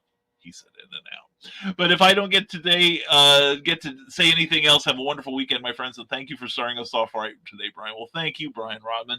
Thank you, brother, for everything, man. Love you, brother. Love to you and Robin. And if I don't talk to you much today, you have a great weekend. And good morning from Anna Maria on Facebook. Mwah, good to see you, sweet Romelian. And the Scoutcracker says, man, that's sad news. I still quote him from In the Heat of the Night. They call me Mr. Tibbs. That's right. He was in the original movie that they based the TV show with Carol O'Connor on. I forgot about that. Thank you, Skunk. Him and Rod Steiger, wasn't it? Oh, great show. Coconut rum and Haagen-Dazs coconut pineapple. Trust me. Oh, sweetheart. Oh, my God. Yes, I do. It sounds wonderful. And there was another movie he was in, too, that was really good. I think it was called Up the Downstairs or something like it. Oh, yeah. Anyway, huge bucket of wind. He'll be missed. Yeah. Oh, he also did like some comedies with Bill Cosby. Not the greatest name to throw around these days, but yeah, he did a lot of great work. He really did. And new show idea: we review liquor stores in Illinois and Indiana. I'm on this, Carl. I am so on this. Why not? And my best friend, says Rick Bradley, was a bartender. Excuse me. So I would always get free drinks, and his Long Island tasted like sweet tea with lemon. I may or not have drank many of those. Yeah. That's why I've got to watch it with vodka and tonic. I love vodka and tonics, but to me, it tastes like 7-Up, with a little bit of a kick that sneaks up on you. And I got hooked on that from the man I used to work for in the comic shop in Champaign. And that's gotten me flat on my backside more than once. And Brian's birthday blessings to Cookie. Give her a big squeeze for me. I will. And I'll leave it to your fevered imagination, Anne Maria, where I'm going to do it. Anyway, ex-bartender. Yep. Good girl. And it is so cold, -2 before wind chill, that the corn sharks' breach holes freeze over before they can land. So they go wobbling across the frosty surface. Wow, this is sounding like monkey meat again. Eric Hawkins says Fireball is Dr. McGillicuddy. Started out as Dr. McGillicuddy's Fireball whiskey in 1989, though it isn't a whiskey at all. I love Fireball. I really do. That stuff is good. And 7+ inches of snow here in Berea. It's gorgeous. Anna Maria, you are more than welcome to have my share of it. Yeah, I heard that we got, like a few days ago, we got just like, what, a half inch, maybe just literally a dusting, and it was gone in hours. It was pretty frosty when I looked out the window this morning, but wow. So anyway, but yeah, and it makes me happy to see like you guys a little further south of us enjoying it. Excuse me, up here in the more northern areas, it's a total pain in the, so we're glad to have it. And Brian has solicited, oh my, yes, it's getting warm in here, isn't it? And Sarah, I love clever title pinning. I do too. I miss doing it. So I want to bring it back. And I didn't realize that the clever title pending turned into Kickstarter Central, at least not compared to some shows. Well, some shows are geared to be Kickstarter centric, and that's fine. Barry and Grant has some great shows with various people that have Kickstarters, and I genuinely enjoy them. In fact, he's got that one show, Pitches Be Crazy. I think it's a super show where people, I think you've been on it, in fact, Grant, where people go on and do various stunts. It's kind of almost like a game show. And the winner gets $50 worth of funding for their Kickstarter, which makes a difference. It seriously makes a difference. But I was getting a lot of people who they were just making the circuit of shows. And that's another thing. I want the shows to be special. Maybe with people you don't see that often. Like a Stuart Sager. I got a lot of great reviews for people, had no interest in being a comic book artist or a commercial illustrator, and yet he was fascinating, showing his rise from doing a self-published comic book and promoting it, and suddenly working the biz until he got better gigs. And now you can see his work like in Hobby Lobby, in Target, in Walmart, reaping all kinds of perks for his hard work. And on top of that, he's a nice guy. He is a super, super nice guy. I love talking with him anyway. And I met him at one of the worst shows I ever did in Evansville, Indiana. It was a travesty. It's like some of the things you post about your dating days. I should do that on cons in Uncle Carl's green room. So it was starting to feel like it, and I'm starting to get people just coming out of the woodwork saying, "Well, I'm doing 100 different shows. I've got scheduled for yours. When can I come on?" It's like, a lot of the tone when they would ask me, it sounded very entitled, and I resented that. But there are people, and I don't mind promoting your Kickstarters. Lord knows, I love it. In fact, like in certain cases, I have a vested interest in it. But when you start coming on and acting like it's my duty to have you on, then that's where we part company. Anyway, don't forget Brian, BBC, and I here in the KY. That's right, good buddy. That's true. Well, I know Brian is reaping the benefits. Now, does this do anything for you, getting all this snow? I know Brian loves it because it keeps the allergens down. And Mike Jimmy Lorson de Bruin says we don't have to talk crowdfunding. There's tons of things we can talk about, and that's why your show was so wonderful. Please go back in our catalog for Clever Tile Pending and check out Mike Jimmy Lorson de Bruin. It was a fun show. I mean, he and I had been on a few variant shows before, and just kind of talked in passing. But I really love getting to know you better. And I like when you'd come on and post because you're usually so upbeat and positive. And then to actually talk to you and get to look at your incredible talent. That was a great show for me. I had a good time. And I know you did, and I think it shows. And please check out our past episodes of Clever Tile Pending.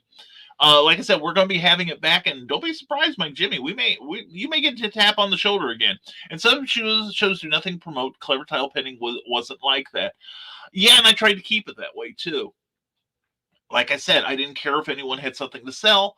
I only cared that they had something to say. And I do see people that all they want to talk about is their project, and that's nice. But Clever Tile Pending was always intended to be educational and entertaining, but not in that order.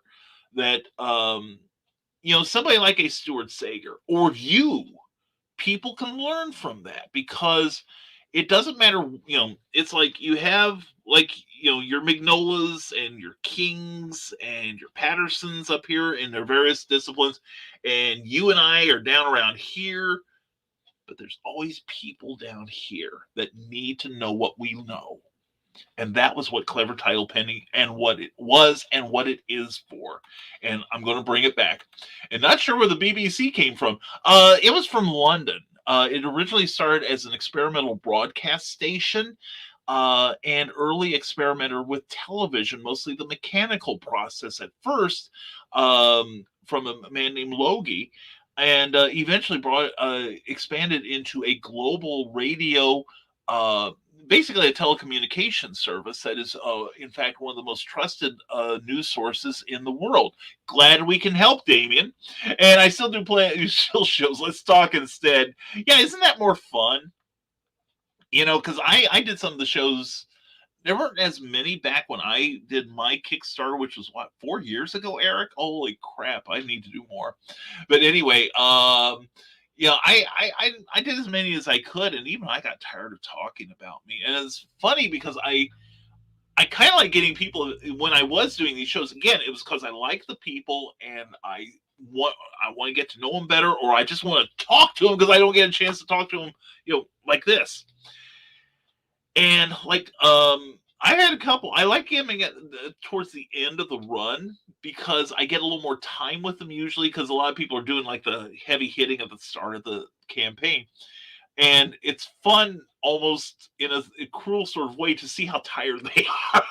It's like I've had a couple of people, it's like they had like 2 days before the end of the campaign, and they just I felt so bad for them. They look exhausted. Poor people. Anyway, Nick Tucker says, you aren't going to do the Morris Morning Madhouse with BKM and the Lunatics? Ooh, beep beep. Well, it's funny. You talk about the morning stuff.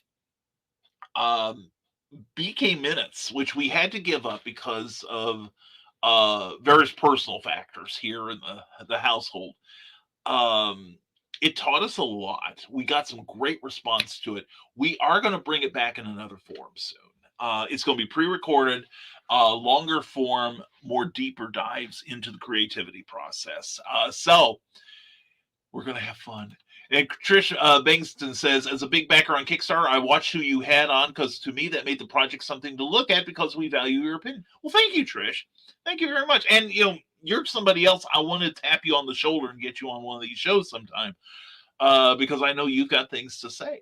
But yeah, I talked to Cookie. She knows I was a big backer on Kickstarter. I've had several lectures on that too. But no, thank you. I'm glad. We tried to, we do try to curate who we have on here. And again, when we had somebody like a Luke Stone or Mike Jimmy Lorcia de Bruin or Grant Lankard or whoever, or Eric Hawkins, he's had a couple campaigns. We do it because we're glad to help. And we also are glad to help because they're good people. That's the thing. So, and I've had some people, contact me. I was like, well, you got a big audience. I want to be on your show. And it's like, that's fine. But we're not going to talk a lot about your project. We're going to talk about the part of you that built that project. See? So, we curate. But thank you, Trish.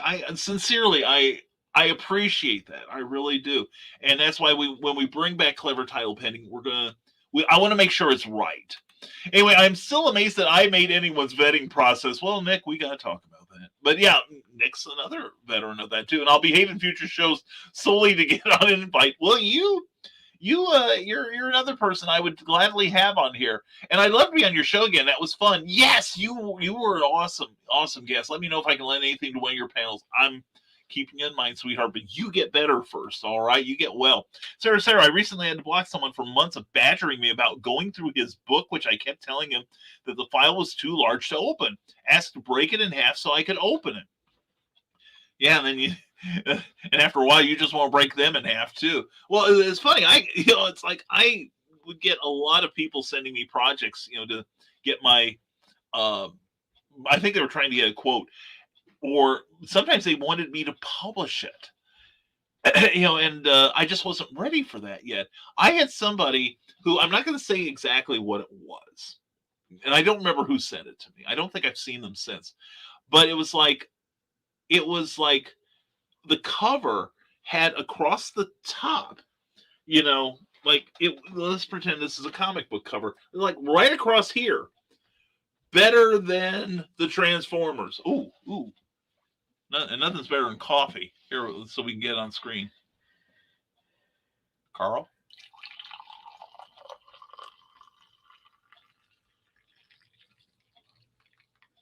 2 inches above the rim. Oh, that's where I like it, sweetheart. Thank you, hon. You're welcome. Oh my God, that smells good. Oh yes, one thing we did buy each other during Christmas, we bought a new coffee grinder. But the essentials. But anyway, back to my story.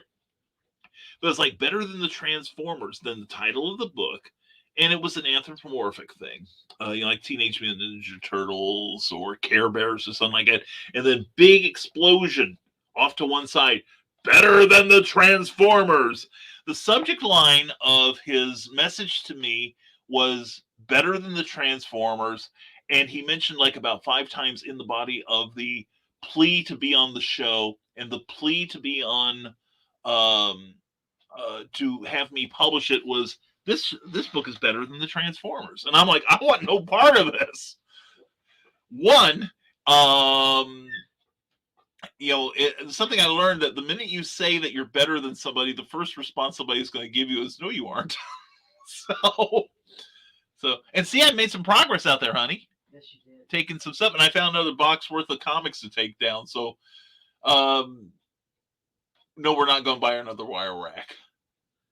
No, because you said you were going to start paring things down. I have been. Yes, you have been. And I have five short boxes of autographed books. I have no idea how that happened. I do. WizardCon, before it was WizardCon. Yeah, before everybody started charging for their signatures. Oh, yeah, that's the thing. Brian Michael Bendis.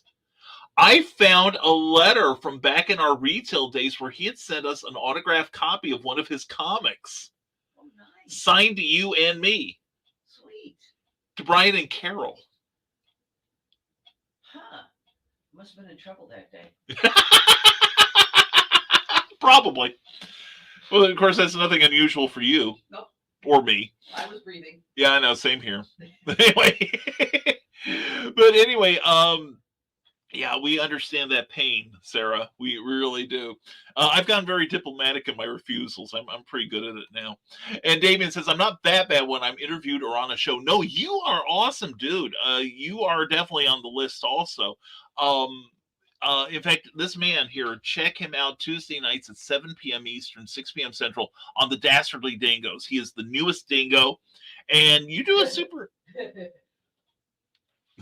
For what Cookie's thinking. Okay. Anyway, and Damien, I love you, man. And seriously, yeah, we want you on the show. But no, you're awesome. You're great on the dingoes, and it was fun broadcasting with you a couple weeks ago. So check out that show, please. See, Brian, they need to follow the Nick Tucker broadcast method. Attack your backdrop, random puppetry. Well, that's true. We've got ours pretty securely nailed to the wall right now. Although we are toying with the idea of moving it into the basement, creating a studio down there, and and broadcasting from the comic room. We actually have a lot of room in the comic room now. And I was thinking we could take those hooks that we bought and drill them into the ceiling just before the one rack, and then put the stuff like this stuff maybe on the sorting table. And we've got that nice slide in there, and the sound is pretty good. And then eventually just move all this stuff downstairs. Be interesting. Be cooler during the summer. Yeah. Probably take my laptop down there and work from there. Yeah. And you'd be all, well, while you're down there, sort every damn thing. Get it all done, damn it. Get it all done for you. Oh, and I found some more books for you to put on the shelves. That really wasn't a challenge, though. No, it was just finding them. But we're getting through, and I'm thinking we'll probably, pardon us while we talk Mary person talk, probably at some point once we get a couple more shelving units up, actually sorting the boxes, so that like Kappa Alphas are in one area, DVDs are in one area, remaining books are in another area, Catch as Catch Can are in another. Yep, and you can evaluate what you really need to keep. Everything. Not a thing. Anyway. Off.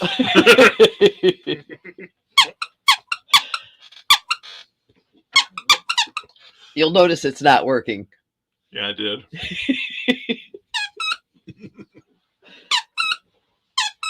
There we go. Darling. Anyway. Love you. Love you, sweetie. I was just going to throw something at me now. Actually, I'm not, because your coffee is over here. Yeah! But you're in trouble. What else is new? Oh, that's right. You're breathing. I'm breathing. I woke up. I was born. So anyway, Carl Winston says, I didn't see a graphic. Bots are revolving again on me. Well, we must be vigilant and visit beautiful Bora Bora before it ends up underwater. Yeah, true. And yeah, very sorry to hear R.I.P. Sidney Poitier, February 20th, 1927 to January 7th, 2022. Wow. Just like Betty White, just a couple weeks shy of the birthday. Wow. That happens a lot. It does, yeah. Or just after. Yeah. Oh, that's a shame. And Brian Robin said, on my icy, snowy trip to work this morning, I blared the Raiders of the Lost Ark theme and had an adventure. I loved it. Good for you. Sarah still didn't help me help him, and he was demanding as if I could do it for free, or demanding as if I could do it for free. Facepalm. That situation has been taken care of professionally. Why couldn't he break it in half for me to do it? Yeah, or send you a smaller size file, or less, less graphic intense, Yeah, so it's on him. It's on him. Good for you, Sarah. Holy cats. But somebody we want to say hello to, she's still with us, is Cindy Cap, CKOEPP.com. Check out her amazing website, redesigned by Damien Waldron. It's beautiful. Anna Maria Salvaggio says, COVID, second time around for us. Issa is doing better, but she wasn't asymptomatic this time. Oh, I'm sorry. First 24 hours was awful, worse in some ways for me than last time, but hanging in there. Val is still asymptomatic, so he is caring for us. Our community has been dropping meals and fresh baked bread, feeling loved. Well, you deserve it, sweetheart. You really do. Oh, my God. And God, I want to retract the complaints of the constant badgering I just mentioned. Crap, sorry about that. It's a life lesson for everyone. And rocking into the new world, that's us on Smashwords. Thank you, Cindy. Please check us out. Also on the Amazon, coming out of the cold. Believe me, we're staying out as much as we can. And I would put up with the horrible weather in Canada to get their healthcare system. Yeah. Yeah, it's somewhat better than ours. It's kind of on the British model, I think. Right. But it still has its problems. It still has its problems, but it's more comprehensive than ours. At least you don't have to worry about losing your house if you've got major surgery. So, at least my understanding. Anyway, Anna Maria Salvaggio have Twitch followers in Canada, Manitoba, and it's been minus 35 up there. They're welcome to it. And who walks a cat? They should have been arrested, says Eric Hawkins. I know, right? Well, you have cats that don't want to poop in the house. So I guess you put them on a leash. Or they might have been trying to make a point about the law. But yeah, it's a YouTube channel called Viva Fri, F-R-E-I. He's a former litigator turned YouTuber. And he has some really good shows. He's got a very dry, acerbic sense of humor, not like some of us.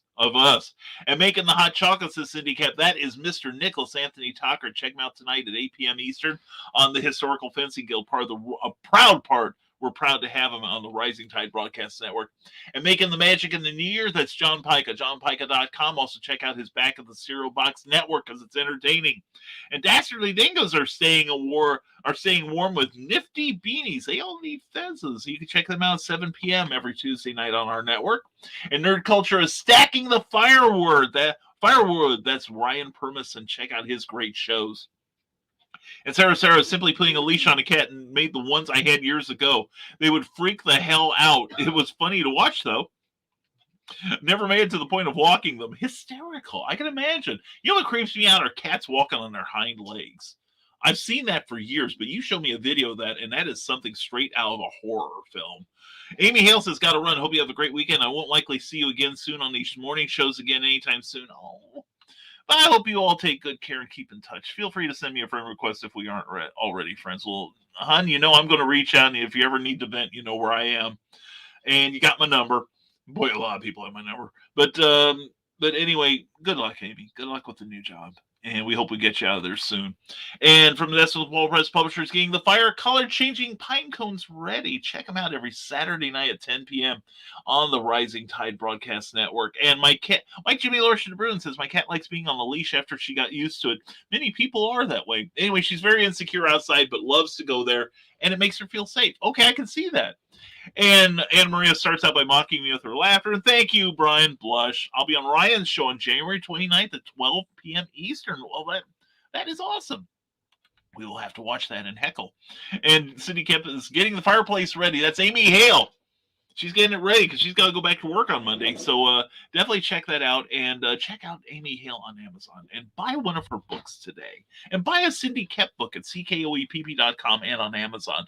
Will Schuyler says, I want to build a catio for my litter. My patio would make for a great outdoor area for the cats to lounge in the sun. That's a good idea. That's a cool idea. And the presidential literal comic books are freaking blah. Yeah, Sarah's visited the interwebs and found out that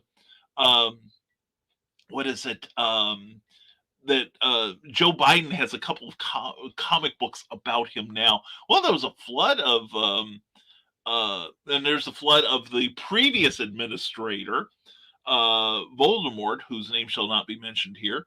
And then Obama before it, man, it's like at one point printing his face on a comic book cover was like printing money. But anyway, Raiders. Say what? Reagan's Raiders. Reagan's Raiders, the best presidential comic ever made. Actually, it's one of the worst. It's a terrible comic book, but it's hilarious. And Lighting the Fire with a Dragon. That's Michaela Jade. Check out her Warriors trilogy on Amazon today. And speaking of whom, good morning. Busy. Lots to do today. Yeah, we heard about the alcohol run. Don't blame you. And Cedar Rapids Comic and Toy Convention, January 30th, 2022. She can't play, darn it. But Cindy Cap has many other folks who are there. Check it out at quadcitycon.com. And you made it, says Carl Witzman. Yes, she did. Hurrah, she's safe. And City Camp's cold weather is a good time to armor up and spar. Check out the Historical Fencing Guild tonight at 8 p.m. And Trish Bankston is launching next Friday. It's your first one?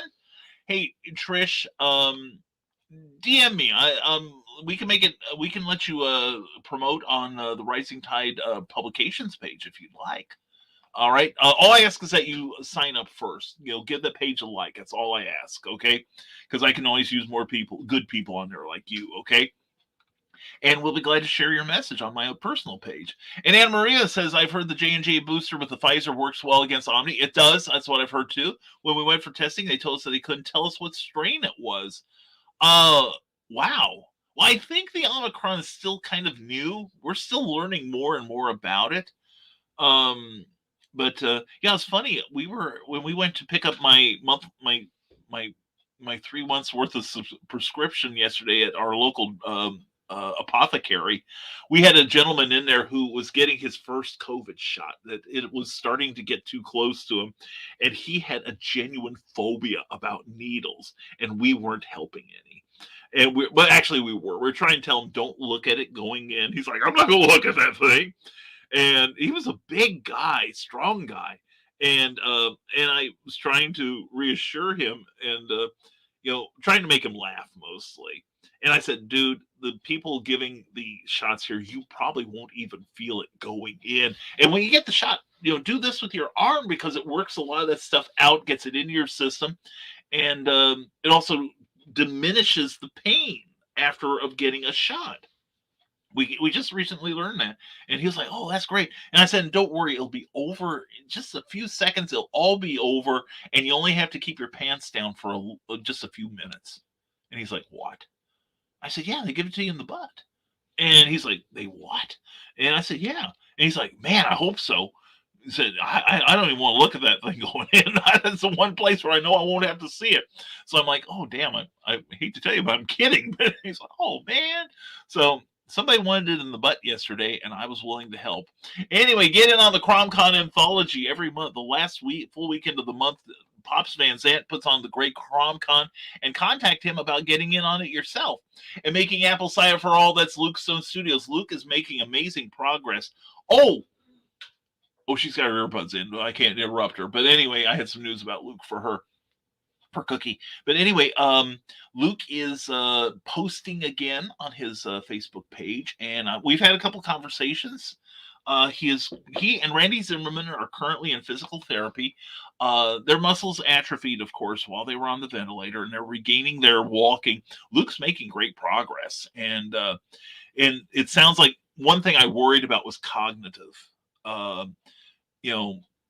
How his brain might be affected by this, but so far it sounds like he's got full cognitive awareness, and same with Randy, and that makes me happy. And Sarah says, gotcha, thanks for the explanation about the booster. I can't get the booster until February. Took a screenshot of when I can get it so I don't miss the date of marching my butt in to get it. Yeah, and one thing, like when we got our initial Moderna shots, they put a little sticker on our cards, and it had in large letters what the expiration date for the vaccine shipment was, and in tiny letters was when you could get the boost, or when you got the shot. And a couple people at our local CVS were like, well, looked at the big date, the expiration date, said, well, you can't come in for another 2 months. I said, no, look at that other date above it. And they're like, oh. And she goes, oh my God, we've been sending people away. And I'm like, yeah, well, line me up for a shot then. Anyway, reading stories in front of the fire. That's Bear Publications, where you can pick up not just Animal Eye, which is Cindy Kemp's newest release as a novel. You can also pick up her very first issue of Animal Eye, the comic book based on that book, and it's a spectacular book. Everyone loves it, and you'll see why. Mikhail J says, I did, Carl, and I'll be at the Green Room. Cool, I'll be in for a while myself tonight. Mike Jimmy Lurcher de Bruin says, all right, time to hop out as I'm invited to another show. Gotta chill hard. Mike Jimmy, good luck with that. Let's make that launch happen this week, okay? And let me know what I can do to help you, okay? Anyway, Mike Jimmy, have a fantastic weekend. Thank you for being here, brother. It makes me happy to see you. To you, my lovely. Good to see you. And Cindy Kemp says, Chasing the Monkeys with Zombies. That's Eric S. Hawkins, available on Comixology right now. Also, check out Stone Door Studios on Facebook for all sorts of cool things. And stay awesome, lovelies. Catch you on Monday. Have a great weekend, Mike Jimmy. So glad to see you. I'm not helping with the vid topic, derp. You're fine. And good luck, Mike Jimmy, from Carl Wisman and from us. Good luck with that, Mike Jimmy. We'll do what we can to help. And you want more, Brian? That's a scary concept. Don't we all? Check out my Patreon. Thank you, Anna Maria. Thank you. And check out hers at Renmelion. All right, we'll have the card at the end of the show. She's got a super active page, and I really love seeing that come across my news feed. And keeping Luna out of trouble, that's Brian Rodman. More the other way around. And last night we got a real good view of Luna's poop shoot. You know, as she's making comments on our shenanigans. And hope I'm timing this right. Hashtag bring Cookie home and feed Cookie. You did great, Carl. And storming the gates with a snowplow. That's Stormgate Press, the award-winning new pulp publisher. Expect good stuff from them coming out this year. I'm on the inside track. There's good things coming from Stormgate Press. And don't miss the incredible, talented Cindy Kemp while you're at it at Patreon, CKOEPP. Also check out CKOEPP.com and check out that beautiful, beautiful website that Damian Waldron redesigned for her. And also sign up for her monthly newsletter. It will be coming out in 18 days, and it's always a great read. I love reading that thing. It's one of the few I read that I feel better after having read it. It's great. And Anna Maria says, as someone who is on Patreon, hitting follow matters, or tossing in even $1 is greatly appreciated. Yes, thank you for supporting independent creatives and their families. Yeah, and I've got to say that I say without irony or hesitation that my Patreon people help keep this show going. And we have and as a thank you, we're going to be putting their names in like our upcoming books in 2022. And thank you, Trish. I will honor that as soon. I will say yes, hearty hell yes to that friend request once I'm off the air. Okay. Thank you, Trish. How did this not happen sooner? Seriously. I thought I'd sent you one. I'm so lost. Anyway, getting back to Anna Maria, as we all should. Yeah, definitely. Patreon is a super way.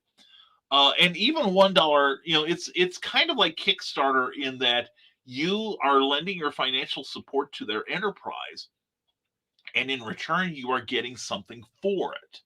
Now, some people have like inactive accounts; they don't do much with them, and I get it. My account lay fallow for years, and then I finally got to beefing it up.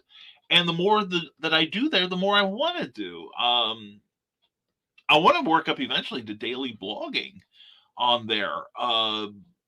But as it is, we do at least one blog a week. Every blog deserves a name. And we need to post another episode of our work in progress, The Terrors, which I will be back to editing next week. So we offer stuff. You get something for your money. Not just our gratitude, which is immense. And definitely check out Renmelion. She has got so much great creativity going. I look at her stuff and I'm like going, wow, that's awesome. And good morning, Cookie from Anna Maria Salvaggio. And Cookie's like, and she's like, hi. And Sarah, belated expulsion from the womb. That's right. Just shot her across the room. Somebody was there going, come on, batter, come on, batter, pitch. Anyway, Cookie raises the temperature in any room she walks into. I love Cookie, says Willow Schuyler. I'm kind of fond of her, too. So you got a fan club here. They like you. They just see me as the gateway. Right. To get to you. So anyway, Willow, we love you too. And Cindy Gap says, and that's the end of my break. And don't forget to tip your host, hashtag bring Cookie home. Thank you, sweetheart. Go to patreon.com/Brian K. Morris. Sign up for Rising Tides newsletter. Right there. Also redesigned by Damian Waldron. Good stuff. And check out Sarnard76 for vintage cartoonist. Drop in on patreon.com, CKOEPP.com for her work in progress, freelance words. And old fans of mine will get that reference there. Anyway, Cindy, thank you. This lady spends her break promoting people. Please go to Amazon or bearpublications.com and pick up a book. One, she's a terrific writer. She's another one. I'm like, what am I doing? What in the hell am I doing? She's incredible. And she's a wonderful lady. Very imaginative and caring. So she does a lot for this community. please reward her. Just pick up a book, buy it for someone else, even if you don't have an interest in it. So please support Cindy Cap. All right. And so, are you planning Comic-Con in Kansas City? Looking at buying tickets? Would be nice to know another creator there. Trish, I want to work my way up there. I would like to go there. I do want to work my way west. We are traveling more, so yeah. Let's, I'm all over meeting my friends in person. Because I get some people that follow me on social media and are like, "Hey, I'm so and so. We're friends on Facebook," and I'm like, "Dude or dudette, you're this little square like this. You have ones and zeros that I can't even read with these on." But I'm glad to meet you. And I've had some people that actually, and this is funny, I saw them online and I'm like, "You obnoxious so and so. This is not you at all, Trish." But I'm like, there were some people that were like, "You are a dick," online. And then I meet them in person and they're absolutely lovely. And we get to be good friends. And then there's some people, that I've, met that I'm like, "Man, I can't wait to meet you."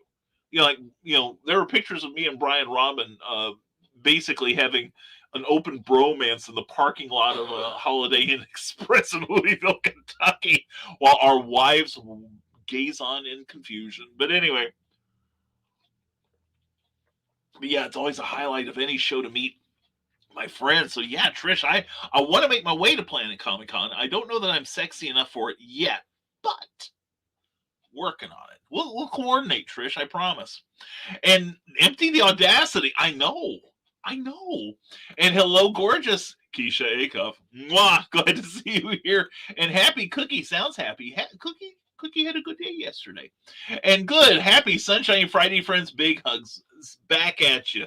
Glad to have you here. And Rick Bradley, I remember a 2-part episode of South Park where Sydney turned into Camera and fought the evil Mecha Barbara Streisand. Oh my gosh, how did I miss this one? That sounds cool. Sarah says, definitely have a great weekend. Great shows always. Got to run and dive into research. Good luck, Sarah. We'll be talking to you later. Love you, hun. To the abyss and back. And subscribe, like, and share, and put some inches on that monkey meat. That's right, my God. You want to see that monkey meat get really growing there, then definitely give us a like on Facebook. And if you're on YouTube, if you have not subscribed already, please do, and be sure to molest that subscribe button and do unspeakable things to the bell there while you're at it. And Candace Camilleri on TED Talks Tuesday, pre-recorded. I love Candace Camilleri. I wish I'd been there to heckle. I say heckle. I adore her. I met her. I think I met her about 5 or 6 years ago now. And she's had a superior journey. I remember she was with a previous boyfriend who I found out very bad things about later. And so did she, unfortunately. But, she's kind of quiet, didn't say much. Then I saw her at Indie PopCon, and she was saying how much what I was doing inspired her. And she showed me some of her artwork, and I'm like, "Oh my God, you've got to work this up. What can I do to help you?" And we got to talking, and, her boyfriend is just kind of like at both of us. And she bought one of my books, and she had been talking about how I inspired her. And I said, I wrote, and I remember, you get these inspirations sometimes. I wrote, "No, you are my heroine." And she took that to heart. And then when she got out on her own, I said, "We've got to get you on the road. You are too talented to let your work sit at home." And we set up, and I talked her into setting up at the Superman celebration in Metropolis, Illinois, where she's been every year since. And I told the organizer for the Artist Alley and Writer's Way room, I said, "Please put her next to me so I can keep an eye on her, make sure she's okay, and give her some support." And she was setting up, and her mom, oh my God, I love her mom. She is a wonderful lady. You see where Candace gets it. But anyway, she set up, and within 20 minutes, she had her audience eating out of her hand. And I'm like, I don't have to do a thing from this point on. I love that gal. And I've seen her artwork grow in quality. She was fantastic back then, but she's like even amazinger now. And she has gotten stronger and stronger. And she's got a wonderful guy named Tim, who's now in her life, and I adore that guy. I love hanging out with those two. Those two are a great couple. And Candace is so sweet and so talented. Ted, I am definitely going to be watching that show. And I always love Snow, says Damian Waldron. Yet still we can be friends. Anyway, I think I stopped loving Snow about the time it became my job to move it. And I tell people now I don't care what the weather is as long as I don't have to move it out of my driveway. And oh my gosh, I remember that. Haha, yes, that's right. And Jake Twister says, first time I talked with Joe, we spent almost 3 hours on the show, then 2 extra until I was pulled from the computer. There was too much to talk about. Yeah, I love hanging with Joe. He's got a superb show, and he's great to talk to. He really is. And also check out from Decimal Small Press Publisher here on YouTube. It says Jake Twister, definitely. Saturday nights at 10. He's and please send Joe D. McPhee some well wishes. He doesn't have that. He doesn't have the cooties, but he's got strep throat, which is about as bad. It's he was typing from the show last night, and he was finding out the myriad of things he shouldn't be passing down his food tube right now because it hurts so bad. And Rick Bradley says, I know Donovan and I will definitely be on a clever title pending whenever you want. I appreciate that, brother. We will get you on. And Nick Tockard said, I would love to see a show about how you as vendors have processed and improved. A lot of people have done the writing, but learning about publishing and promoting, being at shows, going to cons. That is one of the topics I was thinking of. I have about half a dozen of them planned. And I probably should just knuckle down and schedule the shows. Will probably be on Monday nights right now, so we'll see what happens. And coffee screenshots of Chief Carl, thank you, brother. I appreciate you so much. And Grant Lanker, guessing you're going to end the show soon, so I say good day to you all and wish you a beautiful and marvelous weekend. You too, Grant. Give Angie a hug from all of us. And there he is, the poor sick man. Morning, all good morning. And Trish asks for all of us, Joe, how are you feeling? And Jake Twister waves at Joe. And yeah, probably time for everyone to say goodbye to for Cookie. Yeah. And whatever you do, BKM, don't tell anyone to come like Picard did. Anyway, Nick Tockard says, I want to say Michaela Jade Post that $600 isn't life-changing money. I greatly disagree. I think it depends on how you spend it. Yeah, Michaela had a good thread on what is life-changing money. I think I have my idea. It's 5 figures, but it's low, because that would get us closer to a couple of things we want and that we feel would advance us. And Anna Maria Salvaggio says, we have been doing a live Nerdcast on YouTube, Coffee with Panda, Thursdays at 9 a.m. Eastern. And trying new coffees. We are in love with Seattle's Best Post Alley, if you haven't tried it. One I found in Hawaii on a trip years ago is actually here in Lexington now. Hoping to get some once we're better. By the way, Anna Maria, I will be doing the legendary book bash this year in Lexington. Keep it in mind. And waiting for the antibiotics to truly kick in. They haven't yet? Holy crap. Take care of yourself, brother. Joe, this world needs you. And Joe will be coming on to more often on the comic book spectrum. Once he gets well and doesn't infect us with his germy cooties and stuff. And Jake Twister from Decimal Press Publisher, speedy recovery, brother. Yes, definitely. And trying to rest so I can do at least 30 minutes of show on Saturday. Now there's a trooper.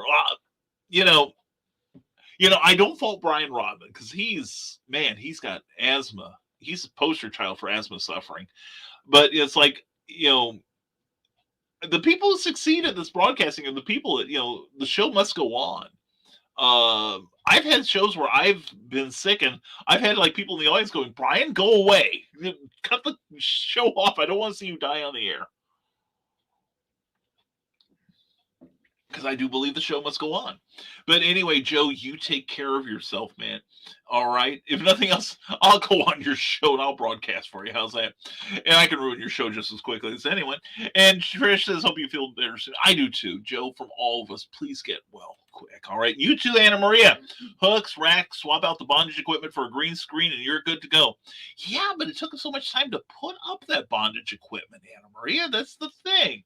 And I'm really proud of it, and it's, we could have another show, but it probably would be on Pornhub and not YouTube. Will Scott, or BKM's library isn't its own building, boy, at one point it could have been, and I'm wondering if it shouldn't be now. I've been paring down my comic books the last 10 years because one room there wasn't enough, and two, I wanted to release the books back into the open to let them find a new audience and somebody that will love them and enjoy them just as much as I did, if not more. And I've been, also helping some dealers in the last couple of years increase their stock because they can use this stuff. But yeah, mine was turning into the, it should have been like the new Library of Alexandria. And as it is, I'm going to have to go through my books now and do the same thing because I've got a lot of like trade paperbacks that I'm thinking I want to get digitally and save up the room and space. And plus, it's a lot easier to carry around in a box. Anyway, for the Best of Small Press Publisher, Madam Executive Producer is doing grunt work. What kind of employee are you, BKM? A very poor one. That's why I got fired from the water company. You know what I'm saying?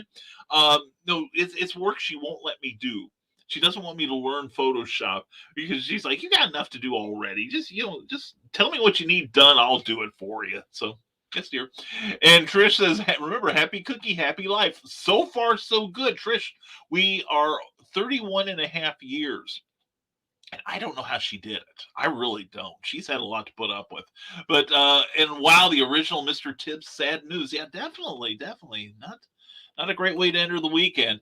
And in BKM's, it's happy cookie longer life. Yeah, she could snuff me like a flame. That's all there is to it. And I have to go out and do a supply run soon. I don't want to go. We don't want you to go too. Stay with us. Trish agrees with me, I'm sure. And then don't, Willow, says Joe D. McPhee, but supplies are needed. And we've got another. We're gonna write down this. All right. Let's see what this idiot bought once. Anyway, the target acquisition, Carl. And Trish Brangston always sub will DM you. Thank you, Trish. Then go ahead and post on there by all means. And Rick Bradley says a friend of mine is a pretty big guy, and after he had a car wreck, his arm had been dragged through gravel and looked like ground beef. And what are you having for lunch? And he didn't flinch when looking at his arm. It did. When he brought out the needle, he freaked. Well, I remember my mother. She was a diabetic and had a number of other health concerns, and she had to have her leg amputated. I remember one time when we were taking her back to the doctor to get like a post-surgery assessment because she had to be fitted for a prosthesis, but the swelling around the operation area had to diminish, and that took about 6 weeks. And I remember I was looking at the stump, the doctor was looking at the stump, and Mom had her head craned away as far as she could get it.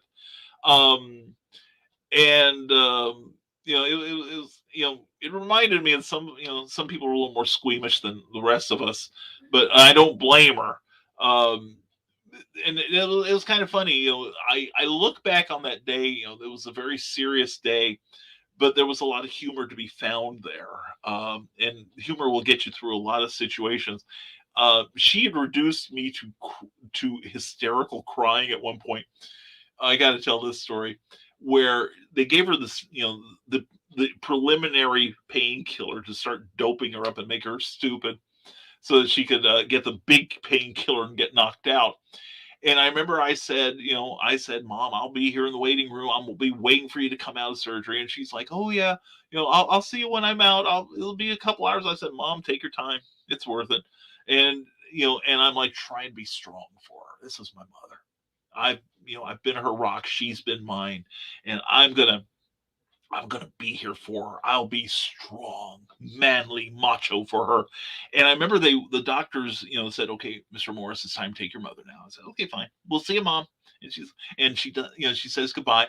And then just as the gurney is going into the two doors, like in all the hospital shows, and they go open, and just as she's wheeled through, I hear her cry out, someone take care of my baby. And then the doors close like that. My next memory is being in the waiting room crying like an infant. I'm in near hysterics, and 3 nuns are trying to console me and a couple of nurses. I was a mess. And I'm like, I'm going to get back at her for that. And I did. So anyway, but it was funny. And you have a great weekend. Have a great weekend, everyone. See, I can speak mistyping, Ted. I'm good at that. And you and Chrissy have a great show tonight, 7 p.m. Drinking with the Davies, a couple of Jack Daniels show, a couple of drinks with Jack Daniels. Looking forward to it. And yay, thanks. Thank you, Cindy, for all you do, sweetheart.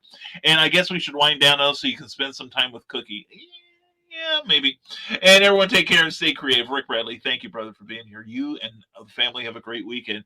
And thank you for the stream. Love you, whole big bunches, Brian. I love you too, Amber. You're awesome. You're an awesome lady. I'm so glad we're friends. Stay well, stay safe, all. And if you're so inclined, come check out her Patreon at www.patreon.com/Renmelian. For the free content, and hit follow. Jump in for $1 and you get instant access to a ton of coloring pages, wallpapers, and more. Sweet heavens, yes you do. This lady is a creativity machine. I'm serious. I turn around and she's got some new enterprise going, or some new cool thing she's got, in physical form. And I'm like, wow. I'm serious. Please, even $1 gets you some really cool stuff. And jump in at the new newsletter on Remelian.com. And Cindy is awesome. She seriously is. And Brian, says William Quinton Watt. Reign of Ages is 4 days and we're already 36% to go. Huge thanks to all our backers. Definitely going to keep an eye on that, William. Got to get in on that. And that's okay. I would so fangirl over you and Cookie. Trish should be the other way around. I'd fangirl over you in a heartbeat. I'm serious about that, sister. And Anna Maria says, definitely doing Imaginarium again virtually. Always a sponsor. Hope to be there in person. Miss seeing you in Rodman. We were entertaining, I'm told. Actually, you come with us. Boy, Brian showed us. There was a super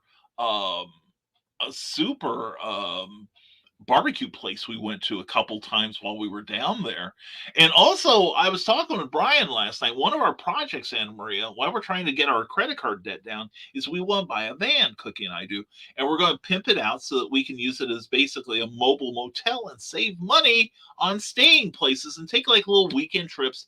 And one of the things I was talking with Mr. Rodman last night about, after the comic book Spectrum, which you all want to check out because it was good, was the idea of going down there and letting him give us another tour of Louisville eateries. Because we done good down there last time. We really did. And it was fantastic. Plus, we got to spend time with those two kids. They are wonderful. But I'm thinking we call a meeting of people, and plus, like I said, I will be at the Legendary Book Bash in Lexington this year.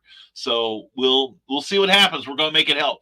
We're gonna make it work. And being sick isn't healthy, says Cindy Cap. Y'all ought to get tattoos of this thing. This is gold here. This is medical gold here. Feel better sooner. Yeah, we need our Nevermorians. We do. And Anna Maria, if it takes you too long to swap out the equipment, you aren't doing it right. Modular, baby, modular. Well, how would you know? Anyway, videos or it didn't happen. And looks the clock starts to write Brian's eulogies. Donna Carly. Well, we've been having fun. Yeah. Oh my God, I didn't realize how much fun we have been having. And William A. Bove, humor is one of the best things, and one of the best things in life. Mwah to you, William. And hi, Brian. Everyone, hope all are well and everyone's doing great. We are so glad you're here, William. Thank you for showing up. And damn, that Gurney scene sounds too cinematic to be real. I never thought it's just like Penthouse Forum, Jake. I never thought it would happen to me. But yeah, Mom, in just the flash of a second, reduced her macho baby boy into a hysterical mess of Jello. Seriously, I was in hysterics, but I kind of got back at her actually, and it was a good thing because losing a leg is major. But it was one of those things, she didn't realize how bad she felt until she started feeling good again. And she came out of surgery, and it wasn't all just the Kickapoo joy juice she had in her veins. She was actually starting to feel better already, and she was in a great mood. And we got her back to the hospital room, and her doctor, who was very serious, came in and was checking on her. And I thought, you know what? I have teased her all my life. And she's teased me a little, but I've teased her mercilessly. I'm not going to treat her like she's handicapped. Life goes on, and she will too. And so at a quiet point, the doctor turned to me and said, "Well, Mr. Morris, do you have any questions?" And I said, "Yeah, I do. You know how you can get your tonsils and your adenoids put in a little jar of alcohol?" And he goes, "Yeah." I said, "Well, what'd you do with her leg?" And he's like, "What? What?" And I said, "Yeah. Do you still have the leg? I mean, I know we might have to get like a trash bag and fill it with alcohol or something, but I'd kind of like to have her leg if I could. I'm pretty sentimental." And he's like, "What?" And he's like, "No, you can't have her leg. We've got to get rid of it." And I'm like, "Seriously, I could use it. Yeah, I could make a lamp out of it or something like in the movie." And Mom she's crying with laughter, and she's just like, and it was the jokes were on from that point on. At one point I even told her, "Mom, you and Dad were divorced a while back, you need a man." And she's like, "I do not need a man, I really don't." And I said, "No, Mom, I'll write you a personal ad for like the local free trade newspaper." Because I was experimenting with those at the time too. And I said, I'll write you a copy. I'll even pay for it, Mom. And I guarantee you'll have men throwing themselves at your leg, any day, or throwing themselves at your foot rather." And she's just like, yeah. So anyway, that's my relationship with my mother. Anyway, good show. Bye, everyone. Carl, thank you for all your help this morning. As always, sorry to have to put you to work. And William Bowe, Fifth Element background, so damn cool. I love that movie. Actually, this is the bridge. I'll show you the bridge of the Next Generation Enterprise. But it's same thing. I love Fifth Element too. Fifth Element myself. It taught me how to negotiate. And goodbye, End of Line Ace Bunny. Thank you for being here, Guy. Hope to see you soon. And later's all go home. Yes, Donna. Mwah, I love you, hon. Thank you. And Maria Salvaggio. Van life is our goal for shows as well. If you get around Berea, we've got some award-winning food here as well. You're one of our stops, sweetheart. You are. And Brian is 12:15. What are you doing? Feed Cookie already? Yes, sir. We will close out the show. Thank you, guys. We were having fun. We haven't had a 2-hour show here in a while, and thank you for indulging. But anyway, Cookie's awake, and we've got to cater to her. You're absolutely right, people. So thank you all for making this a great show. A lot of fun this morning. I hope you all enjoyed it, too. And we hope that you all check out the links that we've shown you here. And we hope you'll check out our sponsor for today's show, Plasma Fire Graphics, when the look of your book matters to you.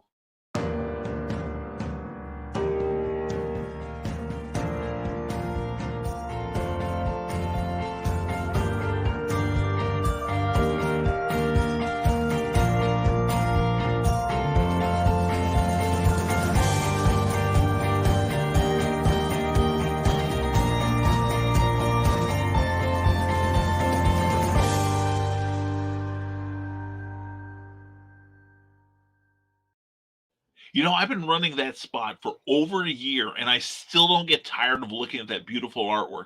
So if you want to get a cover where nobody's going to get tired of looking at that cover and checking out the interior as well, then contact Plasma Fire Graphics at plasmafiregraphics.com and be prepared to be amazed at their indie-friendly pricing for all the services they do. That's Plasma Fire Graphics when the look of your book matters to you, because it definitely matters to your readers. Excuse me. And we are a part of the Rising Tide Broadcast Network, a group of like-minded individuals helping each other grow in their broadcasting.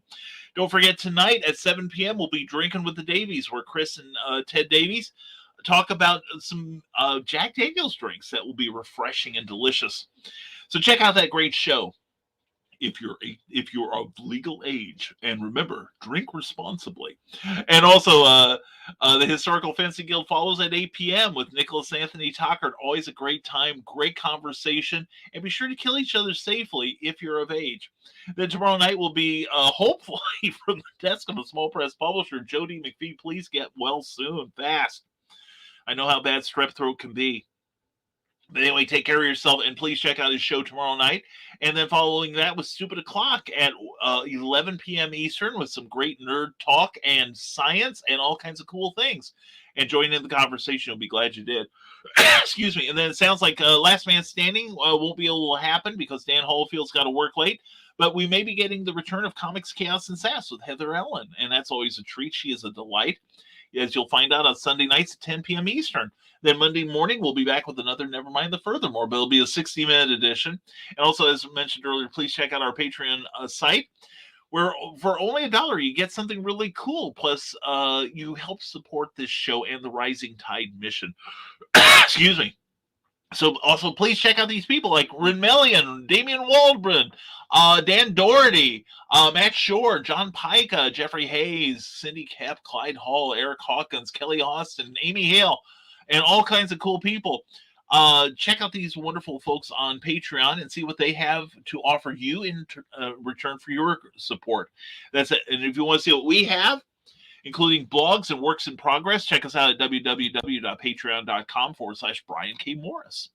And we would welcome your support. And last minute, people, let's see, Skunk Rocker, and there we go. And Anna Maria, that is a whole other podcast. We'll talk and have a fabulous day. I'll DM you. I look forward to it, sweetheart. Have a great one. Ciao, everyone. Ciao is what we've done in mind. Lunch sounds good. And great show. Jake, thank you for helping make it so, my friend. Thank you. It's always a pleasure to have you here. I appreciate you so much. I appreciate all of you. Thank you for being here. Thank you for joining in the general folderol. And we hope you have a great weekend. And please check out the stuff on the Rising Tide Broadcast Network. Please check us out at risingtide.pub. And whether you're watching us, if you're watching us on the rerun, leave us a comment down below, and I'll try to get back to you and give you a reply, because that would be a cool thing to do. So anyway, folks, thank you for watching. And as always, have a fantastic creative weekend. And we'll see you Monday morning on a fresh episode. And remember to always stay smart, stay safe, wash your hands, and never apologize for being awesome. Love you guys. I really do. And have a fantastic weekend. We'll see you Monday morning on another Never Mind the Furthermore. Bye-bye.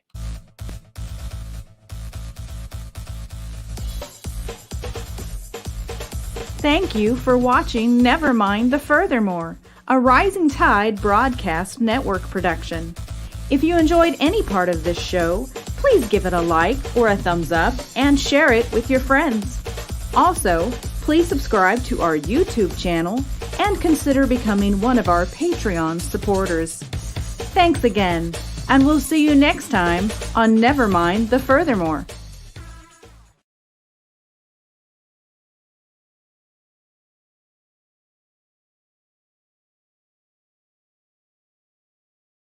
Author Cindy Kapp is writing on the edge.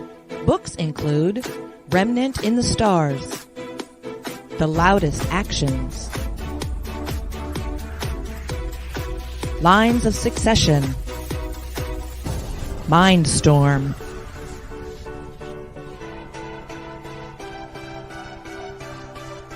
Condemned Courier, the Yerushalayim series,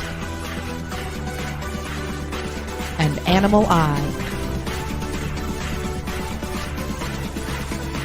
Find author Cindy Kapp at CKOEPP.com today. Hi, I am Joe D. McPhee. I am the host of From the Desk of a Small Press Publisher, and I want to cordially invite you to watch our show Saturdays at 9 p.m. Central Standard Time. On our show, we will have different guests as well as talk about the comic book industry and pop culture. And every so often, I might actually do a drawing session or a 3D rendering session every here and there. So once again, I want to invite you to watch From the Desk of a Small Press Publisher right here on the broadcast channel that you're looking at, whether it be Facebook, YouTube, or Twitch. Hope to see you there, and make certain that you catch From the Desk of a Small Press Publisher at 9 p.m. Central Standard Time. Thanks. Hey, yo, Pops here. Are you looking to be on Monday Madness? Is Monday no good? You need a special edition? Are you looking to be on the first timer spotlight on for you new guys? Launch parties, countdowns, CromCon Monthly.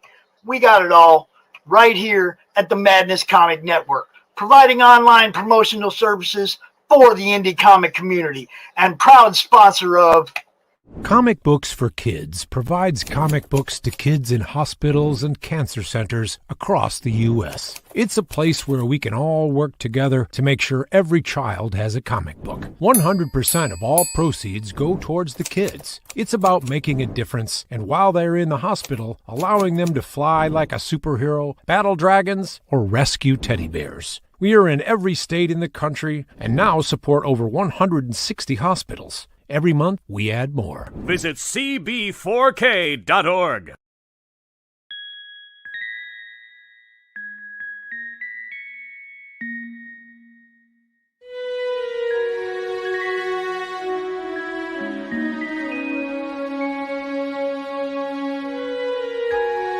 Secrets, trust, worth. The bond between souls intertwined within otherworldly intrigue. Michaela Jade brings forth the Elite Warrior series, a collection of dark fantasy romance novels set in a twisted world where power lusts in the hearts of men and devotion seduces the souls of women.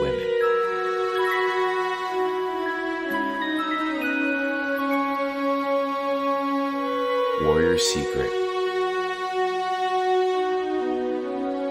Warrior's Trust, and Warrior's Worth. Available now at authormichaelajade.com.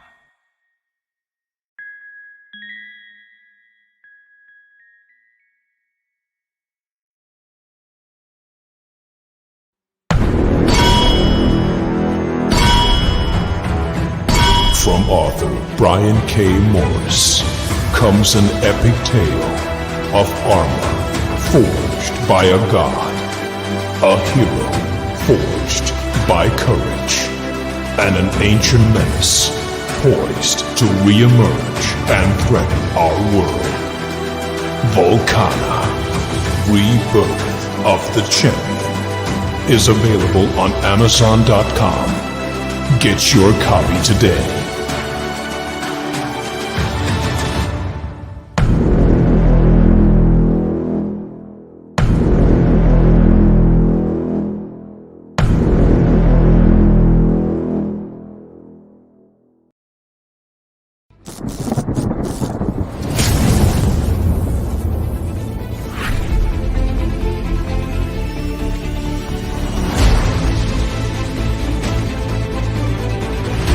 Choose high-flying action.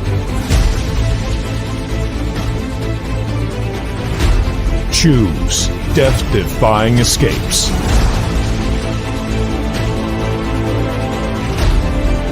Choose spine-tingling thrills. Choose nail-biting intrigue. Now's your chance to choose the adventure. The Captain Hawkland Adventures. Available on Amazon.com.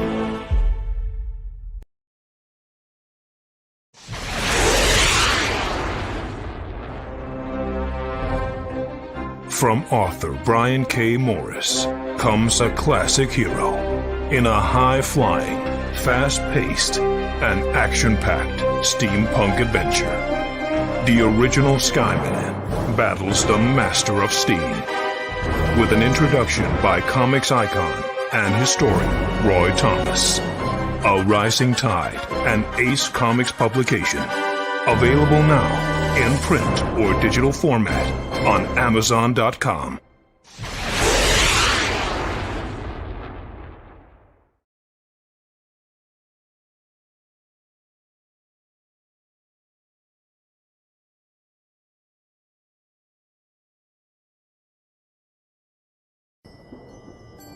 From author Brian K. Morris comes a tale of irreverent holiday horror, told with much inappropriate humor. Dr. Victor Frankenstein creates the spirit of giving himself. Ho, ho, ho. Santa-Stein, or the post-holiday Prometheus. Available at Amazon.com.